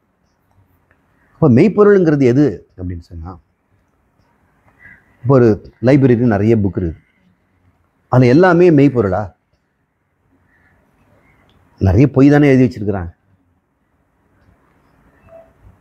ராமர் வாலியை எப்படி வதம் பண்ணார்? வாலி பார்த்து திகைத்தான் அப்படின்னு சொன்னதுக்கு ஒரு பண்டிதர் எப்படி சொன்னார்? புத்தி கெட்டு போனான். அதை ஃபாலோ பண்ணுறவங்க, கை தட்டுறவங்க நிறைய பேர். மெய்ப்பொருள் காண்பதறிவு. இதே நிறைய பண்டிதர்கள் எல்லாம் ராமாயணத்தை முழுசாக படித்தவங்க, ராமனுடைய குணத்தெல்லாம் தெரிஞ்சவங்க. அந்த இடத்துல வாலி எதை குறிப்பிட்டான் அப்படின்னு போயிடுது. அதுக்கு முன்னாடி சென்டென்ஸ் என்ன இருக்குன்னு பார்க்கணும். கம்பர் எழுதுனதுல உன் பக்கத்தில் அறிவு தரக்கூடிய சீதை இல்லாதனால நீ திகைச்சிட்டியா அப்படின்னு தான் கேட்குறாரு. அப்படி தான் சொன்ன, புத்தி கெட்டு போகுதுலாம் அவர் சொல்லலை. அந்த முன்னாடி இருக்க சென்டென்ஸை பார்க்கணும். மனைவி இறந்த துயரத்தினால, உணர்வு மிஞ்சியதுனால செய்வதில் உனக்கு சில பிழைகள் ஏற்பட்டதோ அப்படின்னு தான் அவர் சொன்னாரே தவிர உனக்கு புத்தி கெட்டு போச்சோ அப்படின்லாம் சொல்லலை. கம்பரையே இப்படிலாம் சொல்கிறவங்கள இருக்கிறாங்க.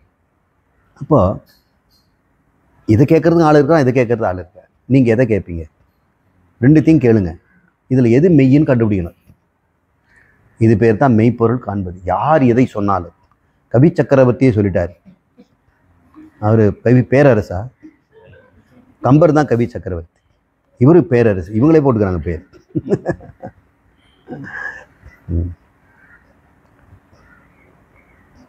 இதுதான்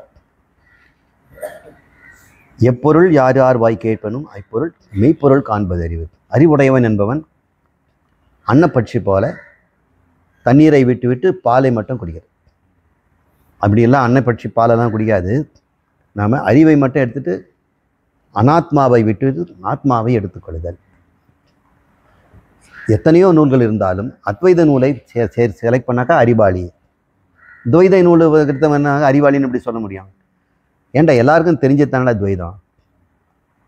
நான் வேற, கடவுள் வேற, நான் வேற, உலகம் வேற, நான் வேற, நீ வேற, இந்த பொருள் வேற, அந்த பொருள் வேற, இது எல்லாருக்கும் தெரிஞ்சதானே. இது வண்டி வண்டியாக பெரிய பெரிய நூலில் எழுதியிருக்குன்னா ஒரே ஒரு நூல் தான் இங்கே ஒன்றே ஒன்று தான் இருக்குது. ஆனால் புதுசாக இருக்குது. ஒன்றே ஒன்று இருக்குதுன்னா இத்தனை எப்படி வந்தது?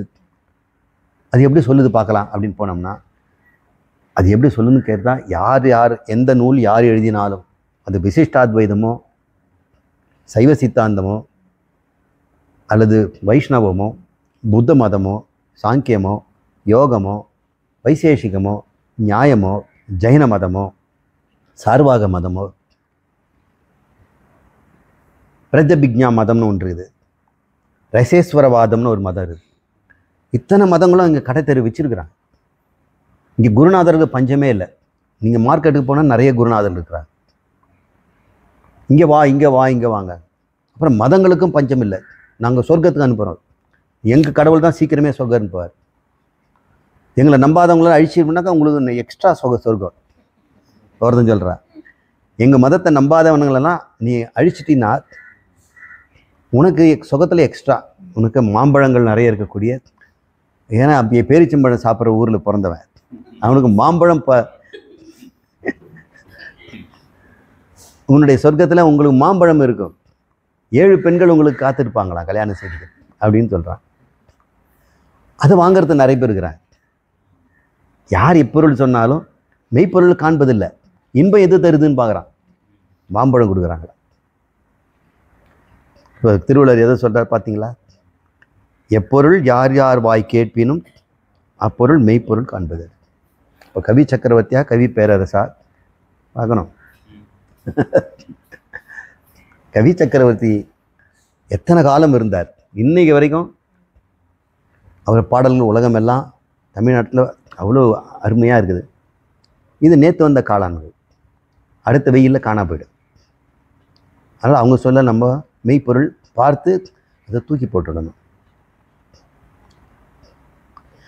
என் பொருளை ஆகச் சொல்லி செலச் சொல்லி, என் பொருள் ஆக செலச் சொல்லி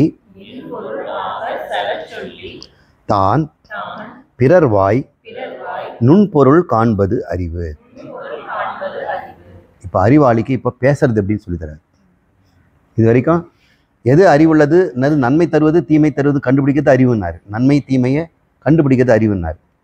அப்புறம் ஒருத்தர் சொல்லக்கூடிய தர்மங்கள் அதர்மங்கள்லாம், இவன் சொல்கிற தர்மமா அவன் சொல்கிற தர்மமா, இவன் சொல்கிற நியாயமா அவன் சொல்கிற நியாயமா, இதை கண்டுபிடிக்கிறதுக்கு அறிவு வேணுங்கிறார்.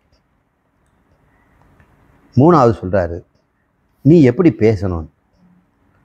என் பொருள் ஆக செல சொல்லி, எதையும் சொன்னால் அது உடனடியாக அவனுக்கு புரிஞ்சிடணுமா, எளிமையாக புரியும்.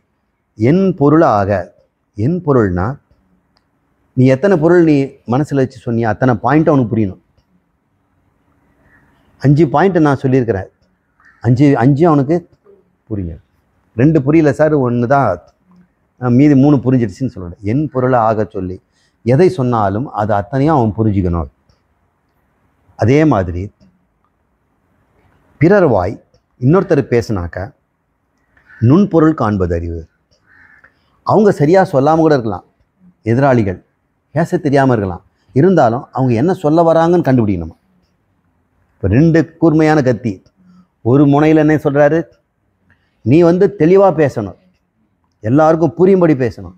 மற்றவங்க புரியாதபடி பேசினாலும் கூட அதுக்கு நுட்பொருள் குழந்தை சொல்லுது, அம்மாவுக்கு தான் தெரியுது. என்னவோ சொல்கிறான், நீ தான் அவங்க அம்மாவுக்கு தான் தெரியல, அவங்களுக்கு அவன் என்ன சொல்கிறான்னு நுண்பொருள் காண்பது அறிவு.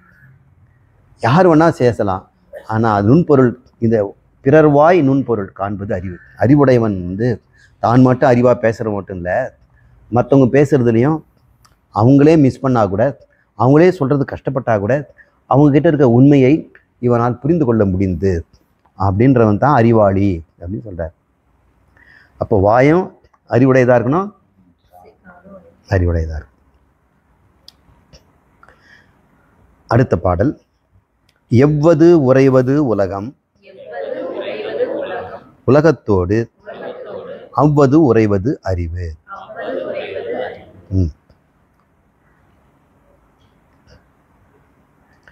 உலகம் எப்படி செல்கிறதோ அதன் வழியாக சென்றால் அறிவுடையவன் அப்படின்னு அர்த்தம். உலகம் போகிற போக்க பாரு தங்கமத்தில்லாலே, பட்டணம் தான் போகலாம் அடி அப்படின்னு. நிறைய பேர் உலகம் எல்லாரும் பட்டணம் போகிறாங்க, பட்டணம் நானும் போகிறேன் அப்படின்றாங்க. அது சொல்கிறாரா? உலகம் என்ன செய்யுதோ அதே மாதிரி. உலகம் மொட்டை அடிக்க சொன்னால் மொட்டை அடிச்சுக்கிறது. இப்போ மெஜாரிட்டி அப்படின்னு அர்த்தமா? உலகங்கிறது என்ன அர்த்தம்? இங்கே மெஜாரிட்டி என்னென்ன செய்கிறாங்களோ எல்லாரும் அதுக்கு தான் ஓட்டு போட்டிருக்கேன், நானும் அதான் ஓட்டு போட்டேன். டேய், உலகம் போகிற போக்கு அது இல்லை. உலகங்கிறது என்ன தெரியுங்களா? உலகம் என்பது உயர்ந்தோர் மாட்டே அப்படின்னு சொல்லிடுறாரு. உலகத்தில் சான்றோர்கள்னு ஒருத்தர் இருக்கிறான். சான்றுன்னா எக்ஸாம்பிள். எப்படி இருக்கணும்னா இந்த குழந்தை மாதிரி இருக்கணும். அதுதான் ஷீஸ் அ பெஸ்ட் எக்ஸாம்பிள் இந்த ஸ்கூல். அப்போனா இவன் சான்றோர். அப்போ உலகத்தில் சான்றோர்கள்னு இருக்கிறாங்க இல்லையா? நம்ம ஸ்ரீ கண்ணன், பகவத் பாதர், சங்கராச்சாரியார், அதுக்கப்புறம் நம்ம என்னங்க ரமணர். அவர் அதிகம் பேசலை, பேசியிருந்தாலும் நம்ம எடுத்துக்கலாம், கொஞ்சம் பேசியிருக்காரு, உள்ளது 40. திருவள்ளுவர், கம்பர், இவங்கெல்லாம் எப்படி வாழ்ந்துனாங்களோ, எந்த வழி செல்ல சொல்கிறாங்களோ அதன் போல போக்குறது தான் அறிவுங்கிறார். எவ்வது உறைவது உலகம். உலகம்னா ஒரு எக்ஸாம்பிள் சொல்லணும்ல. அப்போ யாரை எக்ஸாம்பிள் சொல்லுவீங்க? பெரிய கூட்டத்தை சொல்லுவீங்களா, ஒருத்தனை சொல்லுவீங்களா? நீங்கள் கேட்குறேன். ஒரு எக்ஸாம்பிள் சொல்கிறான்னா பாருங்க அந்த கூட்டம் அப்படின்னு இல்லை, இதுவா எக்ஸாம்பிள்? எக்ஸாம்பிள்னா ஒன்று காட்டுன்னு அர்த்தம். சாம்பிள்னா ஒன்று தானே காட்டணும். அப்போது உலகம்னா அதுக்கு எக்ஸாம்பிள் என்னங்க? அது யார் தலை சிறந்து இருக்கிறானோ தலைவன் அப்படின்னு பேர். அப்போ மனிதன் போன பாதை மறந்து போகலாமா அவன் பாடிடுறான். திருவள்ளுவரை வச்சு தான் அவன் பாடிடுறான். கண் போன போக்கிலே கால் போகலாமா, கால் போன போக்கிலே மனம் போகலாமா, மனம் போன போக்கிலே மனிதன் போகலாமா, மனிதன் போன பாதையை மறந்து போகலாமா. அப்போ இன்னொரு மனிதன் ஒருத்தர் இருக்கிறான். அவன் யாரு? அவன் தான் உலகம்.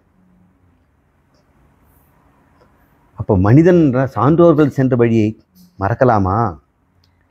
எவ்வது உறைவது உலகம். இந்த உலகத்துக்கு எக்ஸாம்பிள் சொல்லக்கூடிய சான்றோர்கள் எங்கே எப்படி செல்கிறார்களோ அந்த உலகத்தோடு அவ்வது உறைவது அறிவு. என் வழி தனி வழின்ட்டு போகக்கூடாது. அப்புறம் சான்றோர்கள் போன வழி வெல் பீட்டன். நல்லா தட்டி நடந்து நடந்து வண்டியெல்லாம் போய் மெத்துன்னு இருக்குது. அதில் போவியா? அதெல்லாம் போக மாட்டேன். நான் ஒரு வழி கண்டுபிடிப்பேன். கல் முள் காடு அப்படின்னு போயிட்டு போது திடீர்னு பார்த்தா வழியே இல்லை, பெரிய பள்ளம் இருக்குது. இப்பயாவது அந்த பக்கம் போகலாம்னா இல்லை, பார்க்கலாம், இந்த பக்கம் போய் பார்க்கலாம். நம்ம போக வேண்டிய அந்த சைடு, நீ இப்படி போறிய? இல்லை, இதை சுற்றி போனோன்னு அப்படி தானே போகணும். அப்படி போனோம்னா அது வேற எங்கேயோ போகுது. இப்படி வெல் பீட்டன் பாத், நன்றாக நடந்த பாதை, சான்றோர்கள் சென்ற பாதை, அதை ராயல் பாத்தும்பாங்க. ராயல் பாத்துனா ராஜாக்கள் தடம் போனது, அங்கே போர் வீரர்கள் போன வழி, மக்கள் போன வழி, அரண்மனைக்கு போன வழி, அது ராயல் பாத். அப்படி அந்த ராயல் பாத்தை தான் அவர் சொல்கிறார். அதுதான் நாம் எடுத்துக்கணும். தனித்தனியாக வழியை கண்டுபிடிக்கக்கூடாது.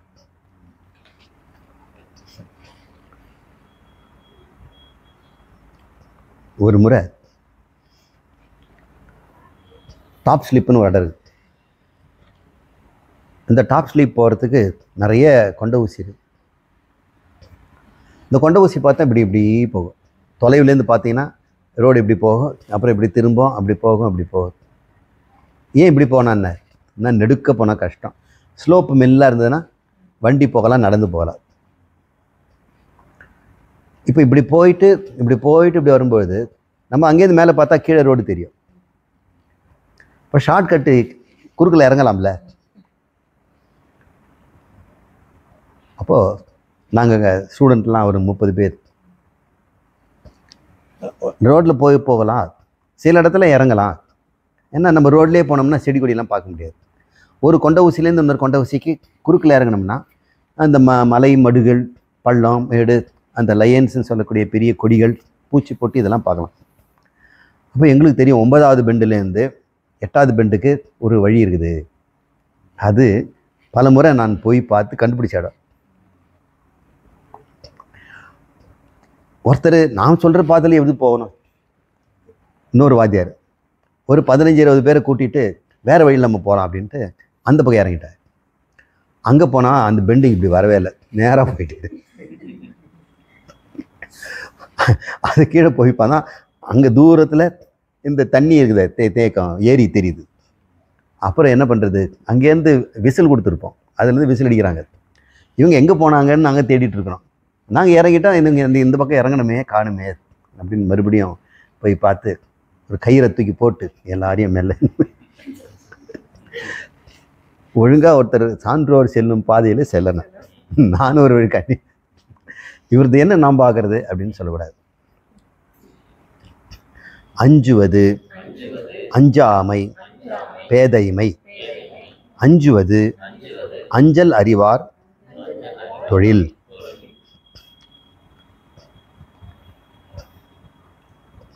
பயப்பட வேண்டியதுக்கு பயப்படணும்.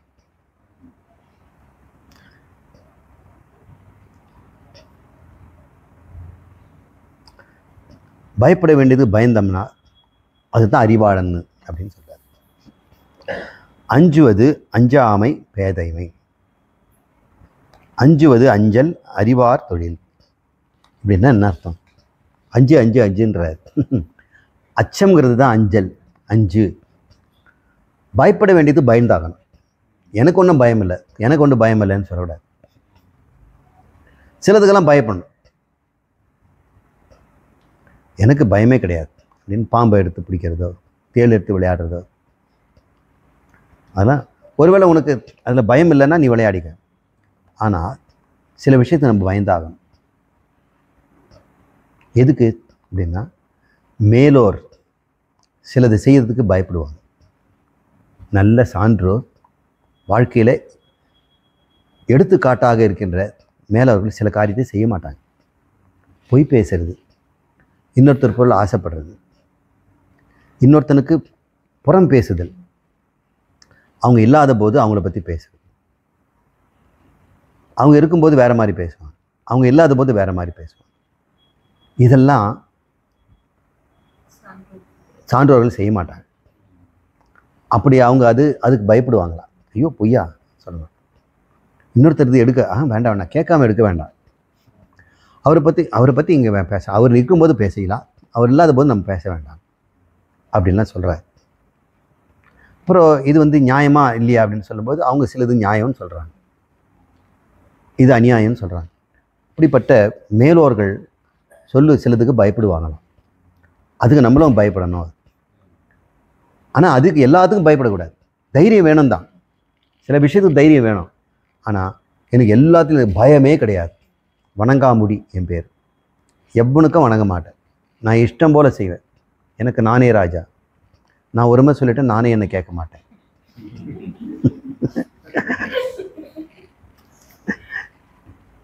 இதெல்லாம் என்ன சொல்கிறது, இது தர்க்கம் இல்லை, குதர்க்கம்னு பேர். குதர்க்கம். அஞ்சுவது அஞ்சாமை பேதைமை. பயப்படலைன்னா அது முட்டாள்தனங்கிறார். அப்போ அறிவாளி என்ன செய்யணும்? பெரியவர்கள் எதை செய்வதற்கு அஞ்சுகிறார்களோ அதை செய்வதற்கு அஞ்சு வேண்டும். இதுதான் அறிவுங்கிறார். அறிவுக்கு எங்கெல்லாம் செய்கிறவர்? செயலுக்கு, பேச்சுக்கு, சிந்தனைக்கெல்லாம் சொல்கிறார். அறிவுடையார் எல்லாம் உடையர், அறிவிலார் என் உடையர் ஏனும் இலர். ஒரே அடிச்சிட்டார். அறிவு இருக்கிறவன் தான் எல்லாம் பெற்றவன். அவங்ககிட்ட ஒரு பைசா கூட இல்லைன்னா கூட அறிவு இருக்குது இல்லை, அவனுக்கு எல்லாம் இருக்குது. எதை அறிந்து கொண்டால் எல்லாம் அறிந்து கொண்ட சமமோ அதை அறிந்தவன், அதுதான் அறிவுடையவன். அது சாந்தோக்கிய உபனிஷத்து புரியும். அறிவில்லாதவன் எவ்வளோ பொருள் கொடுத்திருந்தாலும் அவனுக்கு வேஸ்ட். ஒருத்தனுக்கு ஒரு 500 ரூபாய் கொடுக்குறார், இதை ஏதாவது பயன்படுத்திப்பார். அவன் என்ன பண்ணுறான், ரொம்ப நாளாக ஒரு புக்கு வாங்கணும்னு ஆசை. அதுக்கு போய் அந்த லைப்ரரியில் அந்த புத்தகக்கடையில் கட்டுப்படி ஆகிற மாதிரி நல்ல ஒரு ஃபிலாசபி புக்கு, நல்ல தத்துவியல், தர்மவியல், இந்த புக்கை வாங்கிட்டு வந்தான். அப்படி ஒருத்தன் செலவு பண்ணுறான். இன்னொருத்தனுக்கு 5 கோடி ரூபாய் இருக்குது, நீங்கள் அத்தனையும் செலவு பண்ணுங்க. என்ன செலவு பண்ணுங்க? அவனுக்கு அறிவே கிடையாது. மியூசிக் கேட்பானா, பெயிண்டிங் பார்ப்பானா, இயற்கை காட்சியை ரசிப்பானா? சில பேர் கூட்டிகிட்டு போவோம் டூருக்கு, ஒரு நாளைக்கு 5 கோயில் 6 கோயில் போயிட்டு வரோம். அப்புறம் சாயங்காலம் என்னென்ன கோயில் பார்த்தீங்கன்னா, கோயிலாக போனால் என்னன்னு தெரியல சொல்லுவாங்க. இல்லை பாட்டி, அங்கே அந்த கோயில் வந்து ஐயாரப்பன்னு சொன்னாங்களே, அவர் பார்க்கலீங்களா? அது என்னமோ தெரியலப்பா. இதோ பொன்னை உணவுன்னு சொன்னாங்களே, அந்த கோயில் பார்த்தீங்களா? பொன்னை செடியெல்லாம் கூட இருந்தது. தஞ்சாவூரில் கோயில், அழகழகான சிற்பங்கள், அற்புதமான ஓவியங்கள், அந்த கல் வேலைப்பாடுகள், இதெல்லாம் அறிவுறவனுக்கு ரசிக்கிறான். அறிவில்லாத என்ன பண்ணுவான்? எங்கேயாவது சர்பத் கிடைக்குமா? ரொம்ப தூரம் நடத்துகிறேன், இழுத்துட்டாங்க, எங்கே பார்த்தாலும் சாமியே பார்க்க முடியல, சாமியை தான் பார்க்கணும். அறிவுடையவனுக்கு சின்ன சின்ன பொருளெல்லாம் ஆனந்தத்தை கொடுக்கும். ஒரு குழந்தை ஒரு பம்பரம் சுற்றுது, அது எப்படி இந்த ஊசி முனையில் நிற்குது? விழவே மாட்டேங்குதே. அது விரலை தொட்டு பார்க்குது, அது இப்படி ஒரு தலையாட்டிட்டு நிற்குது. தள்ளினாலும் போக மாட்டேங்குது, நகர்ந்து தான் போகுது தவிர கீழே விழ மாட்டேங்குது. ஆனால் சுத்தாத பம்பரத்தை எவ்வளோதான் நிற்க வச்சாலும் பொத்து பொத்துன்னு வருது. இது எப்படி அப்படின்னு ஒரு ஆர்வம். இப்போது அந்த ஒரு விஷயத்தை கற்றுக்கிறதுக்கே அதுக்கு ஒரு பெரிய ஆனந்தம் இருக்குது நம்ம பார்க்குறோம் அந்த குழந்தைக்கு. அப்புறம் ஒரு மேத்தமெட்டிஷியன் வர்றார், அந்த குழந்தைக்கு எப்படி இதை சொல்லிக் கொடுக்குறது? அப்போ மொமெண்டம்ங்கிறதுக்கு ஒரு சர்க்குலர் மொமெண்டம் இருந்ததுன்னா அதனுடைய பாத்துலேருந்து விலகாது அப்படின்னு ஒரு ஆராய்ச்சி பண்ணுறாரு. எவ்வளோ செலவாச்சுங்க இது? எவ்வளோ காசு வேணும்? அறிவு இருந்ததுன்னா மணிக்கணக்காக சந்தோஷமாக இருக்கலாம். அப்புறம் பார்க்குறான், ஒரு பொருள் நேராக போனால் அது திசை மாறலாம், ஒரு பொருள் சுழண்டுதுன்னா திசை மாற்றத்துலேருந்து விலகாது அப்படின்னு கண்டுபிடிக்கிறான். அவன் கண்டுபிடிச்சான் கைரோஸ்கோபிக் பிரின்சிபல். முன்னெல்லாம் இந்த காம்பஸ்ன்னு ஒன்று இருக்கும், அதை வச்சு இப்படி போடுறது காம்பஸ் இல்லை, திசை காட்டுற காம்பஸ். கப்பலில், இந்த கப்பலில் திசை காட்டுற காம்பஸு வடக்கு தெற்க காட்டிக்கிட்டே இருக்கு. இவங்களுக்கு வடமேற்கில் இத்தனை டிகிரி போகணும்னா அதை வச்சு எத்தனை டிகிரின்னு கால்குலேட் செக்ஸ்டான்ட்டை வச்சு பார்த்து கப்பலை சுக்கான்னு திருப்புவாங்க. இப்படிலாம் இந்த கப்பல் இப்படி ஆடும்போது இந்த காம்பஸும் ஆடிக்கிட்டே இருக்கும். கப்பல் எப்படி ஆடினாலும் காம்பஸ் இப்படியே இருக்கணும். அது எப்படி? அப்போது அது கீழே ஒரு வீல் சுற்றுச்சுன்னா அந்த வீல் வந்து எப்படி திருப்பினாலும் முடியாது. நீங்கள் என்ன பண்ணுறீங்க? ஒரு சுத்தர சேரில் உட்காந்துருங்க, ஸ்டூல் சுற்றுறதுக்கு ஒரு ஸ்டூல் இருக்கும்ல, அதில் உட்காந்து கையில் ஒரு சைக்கிள், ஒரு சக்கரத்தை அப்படி கையில் பிடிச்சிக்கணும், அது வேகமாக சுற்றி விடுங்க. இப்படி வேகமாக சுற்றும் இல்லையா? இப்போ நீங்கள் இப்படி திரும்ப பாருங்கள், திரும்பாது, நீங்கள் தான் திரும்புவீங்க. நீங்கள் சைக்கிள் இது சுற்றுற இந்த சக்கரத்தை நாம் எப்படி திருப்பினாலும் அப்படி திருப்பினாலும் கஷ்டமாக இருக்கும். சாதாரண சக்கரமாக திருப்பிடலாம், ஆனால் இது திருப்பினா நீங்கள் சுற்றுவீங்க. ஏன்? சுழலுகின்ற பொருள் தன் சுழற்சியிலேருந்து விடுபடாது, அந்த திசையிலேருந்து மாறாது அப்படின்னு ஒருத்தர் சிந்தனையில் கண்டுபிடிக்கிறான். எவ்வளோ செலவாச்சு? அப்புறம் அதை ஒருத்தர் பேட்டர்ன் பண்ணுறான். இந்த கைரோஸ்கோப்புன்னு சொல்லக்கூடிய சுற்றுறதை வச்சோம்னா இந்த காம்பஸ்ஸு எப்பொழுதுமே ஒரே மாதிரி தான் இருக்கும். கப்பல் இப்படி ஆடினாலும் அப்படி ஆடினாலும், இப்படி ஆடினாலும் இப்படி ஆடினாலும் இது இப்படியே இருக்கும். அவன் பேட்டன்ட் வாங்கி பணக்காரன் ஆகிட்டான். அவனுக்கு இது கண்டுபிடிக்கிறதுல ஒரு ஆசை. இன்னொருத்தன் பண்ணுறான், இந்த துப்பாக்கி குண்டு வெளியே போச்சுன்னா அது காற்று பட்டுதுன்னா கொனையாக போயிடும்.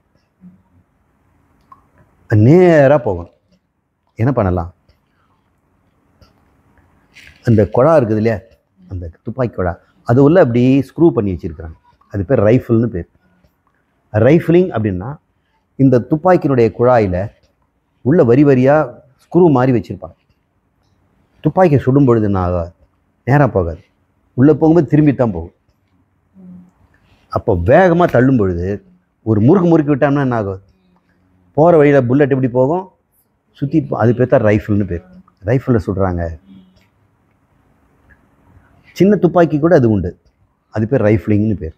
ரைஃபிள் பண்ணாத துப்பாக்கியில் ஒன்றும் இல்லை, அது பொத்துன்னு கீழே விழுந்து. அம்பு நேராக போகணும்னு என்ன பண்ணணும், அதுக்கு வாலில் ஒரு ஃபெதர் வச்சுருப்பாங்க. அது திரும்பத்துக்கு விடாது, காற்று வீசினாலும் அது நேராக தான் கொண்டு போகும். அப்போ அந்த அம்பு அந்த ஃபின்னை கொஞ்சம் திருப்பி வச்சுருந்தீங்க, அந்த அம்பு சுரண்டுக்கிட்டே போகும். சினிமாவில் நேராக போகிற மாதிரி காட்டுறாங்க, உண்மையில் அம்பு சுரண்டு போகும். சுரண்டு போச்சுன்னா மார்பை துளைக்கும், பல மடங்கு வேகமாக துளைக்கும். ஏன்னா சுற்றும் பொழுது ஸ்க்ரூ பண்ணுற மாதிரி முறுக்கிட்டு உள்ளே போகும். பாருங்கள், அறிவு எவ்வளோ இன்பமாக இருக்குது. கேட்க ரசீதில் ஜீனோம் கம்பேரிசன் பார்த்தோம், மனிதனுடைய எவல்யூஷனை பற்றி பார்த்தோம். அறிவு இருக்கவனுக்கு பாருங்கள், ஒரு செலவும் இல்லாமல் ஆனந்தமாக இருக்கிறான். அறிவு இல்லாதவன் என்ன பண்ணுவான், கோடி கோடியாக வச்சுருந்தாலும் அவன் கொண்டு போய் சொர்க்கத்தில் விட்டு, இங்கே பாருங்கள் இந்த மணிமகுடத்தை பாருங்கள், இந்த மண்டபத்தை பாருங்கள், இந்த சொர்க்க வாசல் எவ்வளோ அழகாக இருக்குது, எங்கே சாப்பாடு போடும் அது முதல்ல சொல்லுங்க. அவனுக்கு சொர்க்கம் அமைச்சு கூட பிரயோஜனம் இல்லை. ஒரு பெரிய ஓவியம், அதில் இந்த கோலியாத்தை கொண்டான் பாருங்க, ஒரு பையன் டேவிட்னு ஒருத்தன். கோலியாத்துன்னு ஒரு பெரிய ஒரு ஃபிலிஸ்டைன்னா புத்தி இல்லாதவங்க, பைபிளில் அந்த கதை. அந்த ஃபிலிஸ்டைனில் ஒரு கோலியாத்துன்னு ஒருத்தன் தான். அவர் 7 அடி, பெரிய பிரம்மாண்டமான உடம்பு. அவன் நசுக்கி தள்ளிடுவான் எல்லாரையும். அவனை எப்படி ஜெயிக்கிறதுனே தெரியல. அப்போ ஒரு டேவிட்னு ஒரு பையன் இருந்தான், குட்டி பையன். அவன் இந்த கவன் கல்லுன்னு சொல்லுவாங்கள்ல, அந்த கவன் கல்லை வச்சு தூரத்துலேருந்து அடித்தான். ஒரே அடி, நெத்தி போட்டில் அடிச்சுது, மயக்கம் போட்டு விழுந்துட்டான். கிட்டாய் போக முடியாது. அப்போது அந்த டேவிடுக்கு அறிவு இருக்குதுல்ல, எல்லாரும் கத்தி கபடா எல்லாம் போட்டுக்கிட்டு 1000 பேர் போனாங்க. ஒருத்தன் போனான். அவனுக்கு என்ன செலவாச்சு? இன்றைக்கி டேவிடுக்கு செலவு பண்ணியிருக்காங்க. மைக்கேல் ஆஞ்சலோ ஒரு செலவு பண்ணிடுறார். கோலியாத்தினுடைய தலையை பிடிச்சிக்கிட்டு அந்த பையன் நிற்கிறான், சின்ன பையன், 12 வயசு பையன், அழகான சிலை. நீங்கள் எல்லாம் டேவிட்னு ஒரு சிலையை பார்க்கணுன்னா மைக்கேல் ஆஞ்சலோடைய சிலையை, டேவிட் சிலையை பாருங்கள். ரோடின்னு ஒருத்தர் சிலை செய்திருக்கிறார். அதில் மனிதன் அப்படின்னா மனிதனுக்கு எப்படிங்க சிலை பண்ணலாம்? இன்னும் நிறைய பேர் அழகான மனிதனை டேவிட் மாதிரி செய்கிறாங்க. நல்லா வீனஸ் மாதிரி ஒரு பெம்பளையை சிலை செய்கிறார். இவர் என்ன செய்தார், மனிதனுக்கு அடையாளம் என்ன தெரியுமா, சிந்தனை அப்படின்னு இப்படி சிந்திக்கிற மாதிரி ஒரு சிலை பண்ணியிருக்கார், ரோடின் அப்படின்ற. நீங்கள் பாருங்கள் சிலைகளில் ரோடினோட சிலையை பார்த்தீங்கன்னா திங்கர் அப்படின்னு பேர். அற்புதமான சிலை. மனிதனுக்கு சிறப்பு என்னென்னா சிந்தனை. அவன் சிந்திச்சுட்டே இருக்கிறான், ஆனந்தமாக இருக்கிறான். அறிவுடையவனுக்கு சென்ற விடமெல்லாம் சிறப்பு. பண்டிதர்களை கூப்பிட்றாங்க, மூடனுக்கு எங்கே போனாலும் அடி. இந்த காளிதாசன் முதல்ல மூடனாக இருந்தான், ஆடு மேய்க்கிறாங்க. அவனை கொண்டு போய் ஒரு ராணிக்கிட்ட போட்டிக்கு விட்டுறாங்க. அந்த ராணி மேலே இவங்களுக்கு பகை. அந்த ராணி வந்து ரொம்ப ராங்கி, திமிரு. எல்லா பண்டிதர்களையும் கேள்வி கேட்டு மடக்கிடுவார். சில பண்டிதர்கள் பார்த்தாங்க, இவளுக்கு முட்டாளை கொண்டு போய் விடுவார், அப்போ தான் இவளுக்கு சரியாக இருக்கான்னு. இந்த காளிதாசன் ஒரு முட்டாள், அவனை கொண்டு போய் அங்கே விட்டுறாங்க. அங்கே போய் அவள் ராணி ஒரு கேள்வி கேட்குறா, கொண்டுடுவேங்கிறான். இவனுக்கு என்ன தெரியும், வாய் பேச தெரியாது. ஒன்றும் செய்யாதரா, கை மட்டும் காட்டுனாங்க. கை தானே காட்ட சொன்னாங்க, சும்மா பேசாதேன்னு. அப்போ அவங்கெல்லாம் சொன்னாங்க, பாருங்கள் எவ்வேறுபட்ட உண்மை சொல்கிறாரு, அத்வைதம் தான் உண்மையா, கடவுள் ஒருவர்னு சொல்லிட்டான், பெரிய பண்டிதன். அப்புறம் அவன் என்னமோ கேள்வி கேட்டா, அப்படின்னு மூஞ்சிலே அடிப்பேங்கிறான். பஞ்சபூதங்கள்னு சொல்லிட்டாருங்க.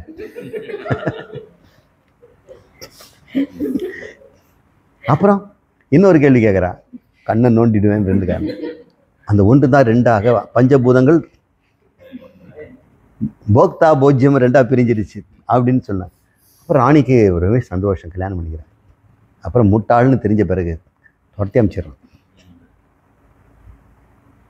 ரொம்ப கஷ்டப்படுறேன்.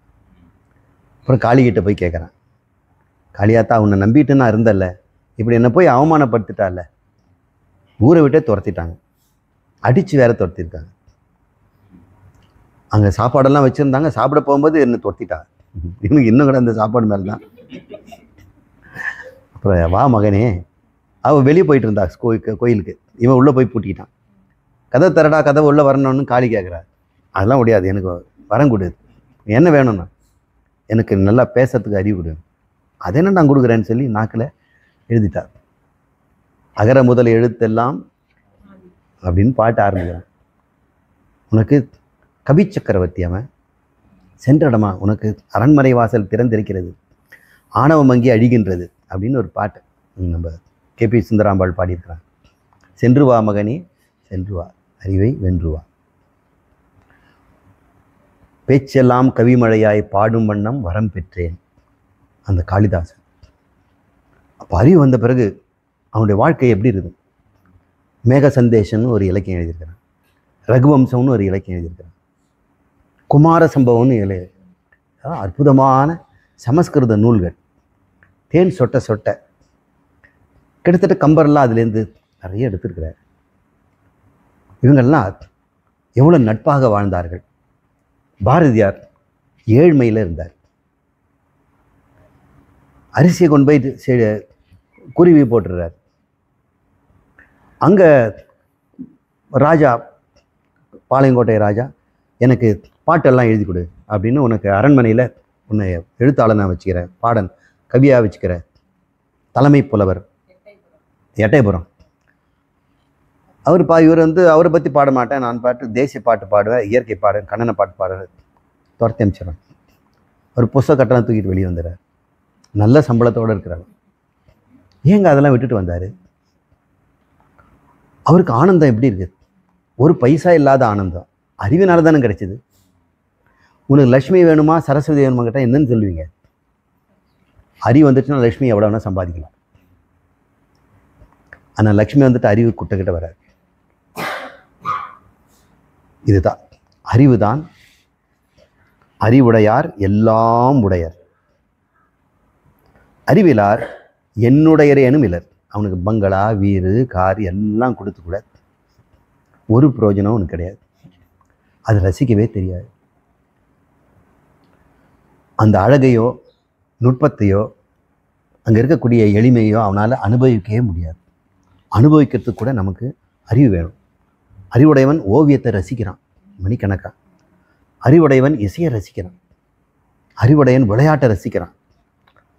ஆனால் அறிவில்லாதவன் வண்டியாக காசை வச்சுக்கிட்டு பயன்படுத்த கூட தெரியாமல் எவ்வளோ தான் சாப்பிட முடியும்? ஹோட்டலில் போய் சாப்பிடணுன்னா கூட அந்த வெரைட்டியெல்லாம் கொடுப்பான், பேரெல்லாம் தெரியாது. இன்னும் அவன் பேர் சொல்கிறான், டீலா மான்சா அப்படிங்கிறான். அது என்னதுங்க? மஞ்சளான்னு இருக்குது, அது சொல்லுங்கள். அது இப்படி தான் கேட்க முடியும். அங்கே இன்னும் சுவையான பொருளெல்லாம் இருக்கும், அவனுக்கு பேர் தெரியாது, அதுக்கு என்னன்னு தெரியாது, கேட்கவும் கேட்க தெரியாது. அவனுக்கு என்ன செய்ய முடியும்? உலகத்தை இன்பமாக அனுபவிக்கணும்னா அதுக்கு அறிவும் வேண்டும், அறிவு தான் வேண்டும். மேன்மையை அடைவான், இல்லைன்னா இன்பத்தை நோடி கீழ்மைக்கு போவான். எவ்வளவு உங்ககிட்ட சொத்து சுகம் அறிவு உனக்கு எவ்வளோ அந்தஸ்து கொடுத்தாலும் அறிஞன் முன்னாடி நீ கீழே தான் இருக்கணும். எப்பேற்பட்ட மந்திரியாக இருந்தாலும் ராஜாவாக இருந்தாலும் அமைச்சருக்கு முன்னாடி எப்படி பத்திரமா இருக்கு? இந்திரன் சொர்க்கலோகத்துக்கு அதிபதி, ஆனால் அவருடைய குரு பிரகஸ்பதி, அவர் முன்னாடி இவன் எழுந்து நிற்கணும். அவருக்கு அந்த அதிபதியெல்லாம் கிடையாது, பிரகஸ்பதிக்கு ஒரு பவரும் கிடையாது, ஆனால் அறிவாளி. ஆனால் அவர் வந்துட்டாருன்னா இந்திரன் எழுந்து நிற்கிறான்.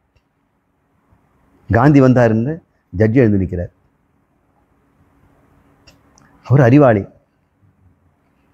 அவர் சொன்னாக்கா இந்த 30 கோடி ஜனங்களும் எழுந்து நிற்கிறாங்க, உட்காருன்னா உட்காடுறாங்க. அந்த ஜட்ஜு எங்கே அந்த காந்தி அப்படிங்கிறார். அவர் வரார். காந்தின்னா அவர் பெரிய ஆளாக இருப்பார்னு இந்தியாவுக்கே. அங்கே பார்த்தா சட்டை இல்லாமல் ஒல்லியாக வயசான ஆள் கையில் தடி எடுத்துகிட்டு டொக்கு டொக்குன்னு வர்றார். இடுப்பில் மட்டும் துணி. அவர் பார்த்த உடனே ஜட்ஜு எழுந்து நிற்கிறார். ஜட்ஜு எழுந்து நிற்பாங்களா? இங்கே பார்த்துருக்கீங்களா? நீங்கள் பாருங்கள், அட்டன்பரோ எடுத்த படத்தில் காந்தியாக நடித்தவர் ஒருத்தர். அதில் அந்த காட்சிகளெல்லாம் நீங்கள் பார்த்து ரசிக்கணும். மனிதனுக்கு மரியாதை எங்கேருந்து கிடைக்குது? பணத்தில் கிடைக்குதா? அதிகாரத்தில் பலத்தில் கிடைக்குதா? அறிவில் தான் கிடைக்குது, ஒழுக்கத்தில் கிடைக்குது. சான்றோருக்கு அஞ்சுவதை அஞ்சினார், வாய்மையே பேசினார். வாய்மையே வெல்லுங்கிறது சத்தியமேவ ஜெயத்தை, இதுதான் அவர் கடைபிடிச்சார். அகிம்சையை அவர் பாராட்டினார். அகிம்சை வெல்லும்.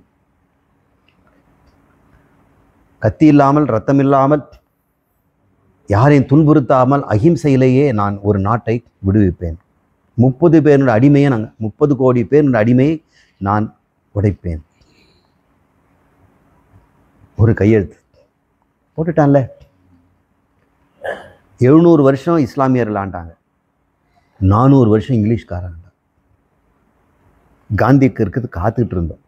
கிட்டத்தட்ட 1100 வருடம் அடிமையில் இருந்தது பாரதம். காந்தி வந்தார், இத்தனை பேரையும் ஒரே ஆள் காப்பாற்றிட்டார். வேறு யாரும் செய்ய முடியாது செய்தார். அவர் என்ன பணத்தை வச்சு செய்தாரா? ஆள் பலத்தை செய்தாரா? துப்பாக்கி எடுத்து சுட்டாரா? அறிவு. அதனால் அறிவுடையார் எல்லாம் உடையர், அறிவிலார் என்னுடையரேனும் இலர். இப்பயாவது நமக்கு அறிவு கிடைக்கலன்னா அடுத்த பிறவாவது நமக்கு சரஸ்வதி கடாட்சம் கிடைக்கட்டும். ஆனால் குழந்தைங்கள்லாம் இந்த காலத்தில் ஏதோ என்னால் உடமையை கஷ்டப்பட்டு குழந்தைகளை படிக்க வச்சுறேன். இன்ஜினியரிங் படிக்க வச்சிடறாங்க, டாக்டரை படிக்க வச்சுறாங்க. படிப்பு கொடுத்துட்டோம்னா அவன் பழச்சிக்கிறான். படிப்பு இல்லைன்னா எல்லாரும் அவனை ஏற்றி ஏமாற்றிடுவாங்க. இந்த கல்வி ரொம்ப முக்கியம். சரி. ஓம் பூர்ணமத பூர்ணமிதம் பூர்ணாத் பூர்ணமுதச்யதே பூர்ணஸ்ய பூர்ணம் ஆதாய பூர்ணம் ஏவா வசிஷ்யதே. ஓம் சாந்தி சாந்தி சாந்தி. ஹரி ஓம். ஸ்ரீ குருவே நமः. ஹரி ஓம்.